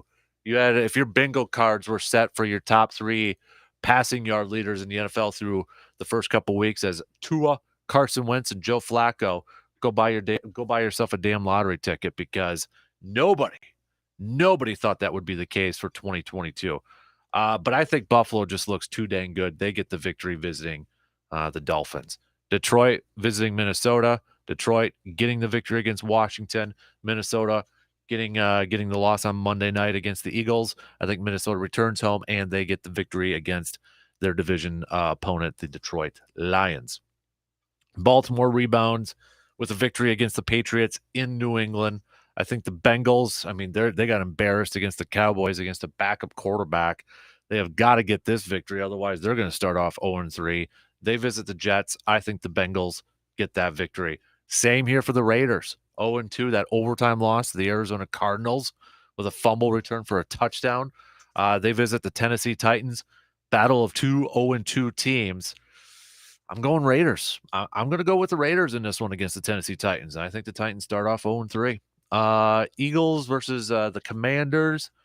I wasn't necessarily on the Jalen Hurts bandwagon to begin the season here, but I got to tell you, he's looked pretty darn good. I think the Eagles get the victory against Washington.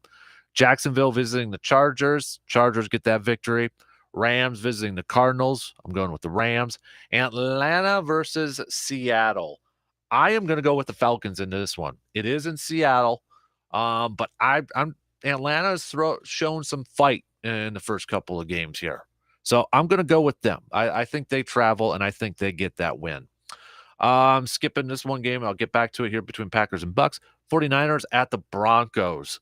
Just have not been impressed with the Broncos' start this year. Jimmy Garoppolo is going to be the starting quarterback now for the 49ers with Trey Lance out with his injury. So I'm going to pick the 49ers to get the victory visiting Denver. I'm going to go with the 49ers in this one. And then the Cowboys versus the 2-0 New York Giants. Can you believe that? Well, the Giants, they're going to get their first loss of the season, the visiting Cowboys. I think even with Cooper Rush at quarterback, we'll get that victory. Micah Parsons has just been an animal so far on the defensive side for the Dallas Cowboys. And then Packers versus Buccaneers. All right. So you people listening to this podcast, you're getting my pick first. Haven't said on the radio show. Not doing that till Friday. Haven't sent out the Green and Gold Chalk Talk newsletter yet. Maybe I'm a over-optimistic person here, but I'm picking Packers to win this one, okay?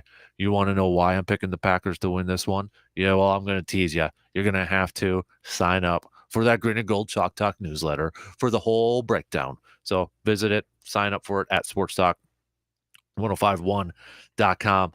I just think, at this time, don't know how the appeal's working out, but if Mike Evans misses it, Godwin's going to be missing this game.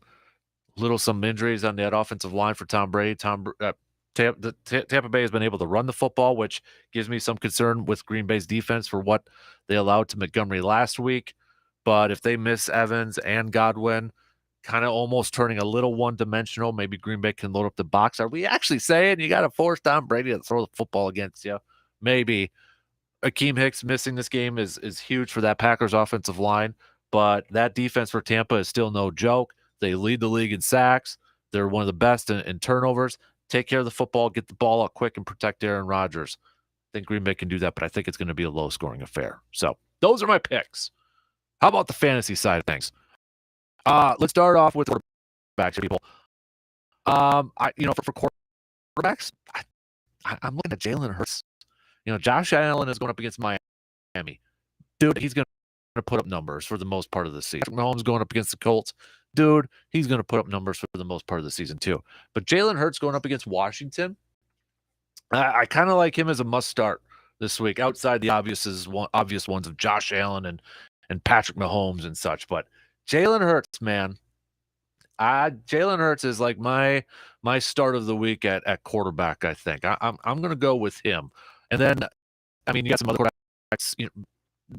Do you put? I think a big question is going to be: do you put Jimmy Garoppolo as a starter, or do you kind of wait? I think maybe you wait and see how he looks against Denver, kind of get up to speed. Remember, he missed a ton of time in the offseason, did lead the 49ers to a victory, but I feel like you should maybe just wait a little bit. Just wait a little bit. And I think Derek Carr might be maybe a player in this game going up against Tennessee too. Might try to have a little revenge game or avenge what happened against Arizona. But those Jalen Hurts is my guy for this weekend. So receiver, it's the usual specs, right? Cooper Kupp going up against Arizona, probably going to put up some big numbers. Justin Jefferson against Detroit, probably going to put up some solid numbers. Stephon Diggs, Miami. Devontae Adams going up against Tennessee. Jamar Chase with the Jets here. But AJ Brown.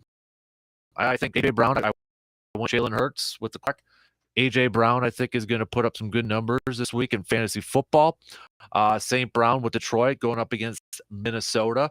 I think he has the potential to put up some darn good numbers as well. So those are my two right there. And then I'd go with Mike Williams from the Chargers. He's going up against the Jaguars. So those are the three wide receivers that, again, I try not to pick the obvious ones of a Cooper Kupp or a Justin Jefferson, but those are kind of the three receivers I'm eyeing up for this week 3, with their certain matchups here. Yeah, that they can maybe be the in fantasy points.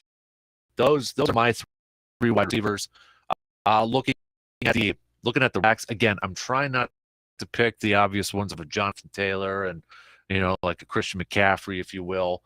But I'm looking at this and I see like a Joe Mixon for Cincinnati going up against the Jets. Dalvin Cook going up against Detroit. I gotta like that matchup. Leonard Fournette, I think you have to, you're kind of looking at him and how Green Bay allowed so many rushing yards against Montgomery, even week 1 against the Vikings with Dalvin Cook and such. But I think if you've got Leonard Fournette, this might be a good week for you going up against Green Bay's run defense so far. So, Joe Mixon, Leonard Fournette, I like them up there. And then you've got, Austin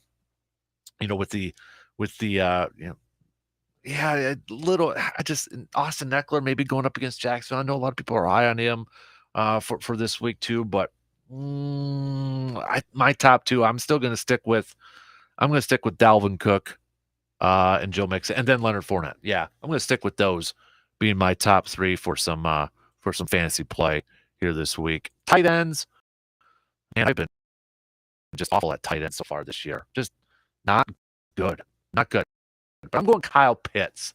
Kyle Pitts from Atlanta going over there to Seattle. I think he is a player to watch this week in fantasy. I'm going to go with also Zach Ertz from Arizona going up against the Rams. Might be a nice little safety net for Kyler Murray going up against those Rams. So kind of looking at those two players there. Maybe Dallas Goedert going up against Washington as well. I just think Philly's going to put up a lot of points against Washington this week. I don't know why. I just have that feeling. You got Darren Waller too going up against Tennessee. He would be a good start. Again, Travis Kelce, Mr. Consistent. He's always going to be number 1. Mark Andrews going up against New England. That would be a guy to watch. I'd put on there as well from Baltimore Ravens. So, yeah, I'll probably go like Kyle Pitts. I think I'm going to put Mark Andrews up there and Zach Ertz. Those are my 3. Those are my 3 to watch. And then defensively for fantasy football, I don't like just Buffalo going up against Miami. I don't know what to expect from Miami's offense in this game. I don't know what to expect. So I think I'm going to go with San Francisco's defense just because they know Russell Wilson pretty darn well.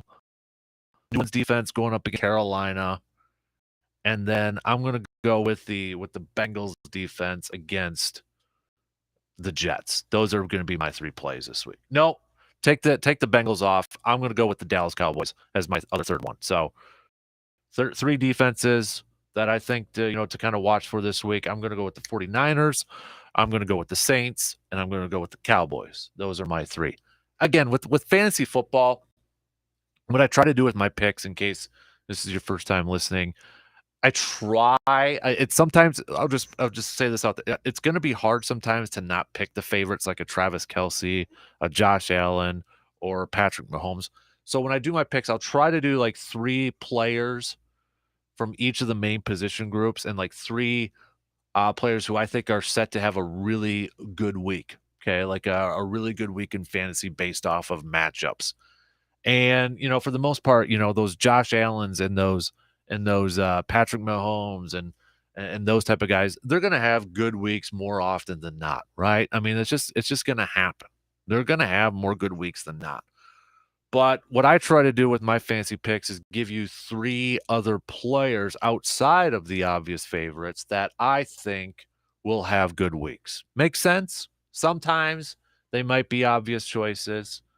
Try to kind of keep it, away from the Mahomeses and the Justin Herberts and those type of players. But, sometimes it's kind of hard not to do too. So, all right, tell you what, we'll take a quick break and then it's instant replay time. Got some segments from the Dan Kasper Show that aired on a Wednesday morning, September 21st. You get those coming up after these quick messages.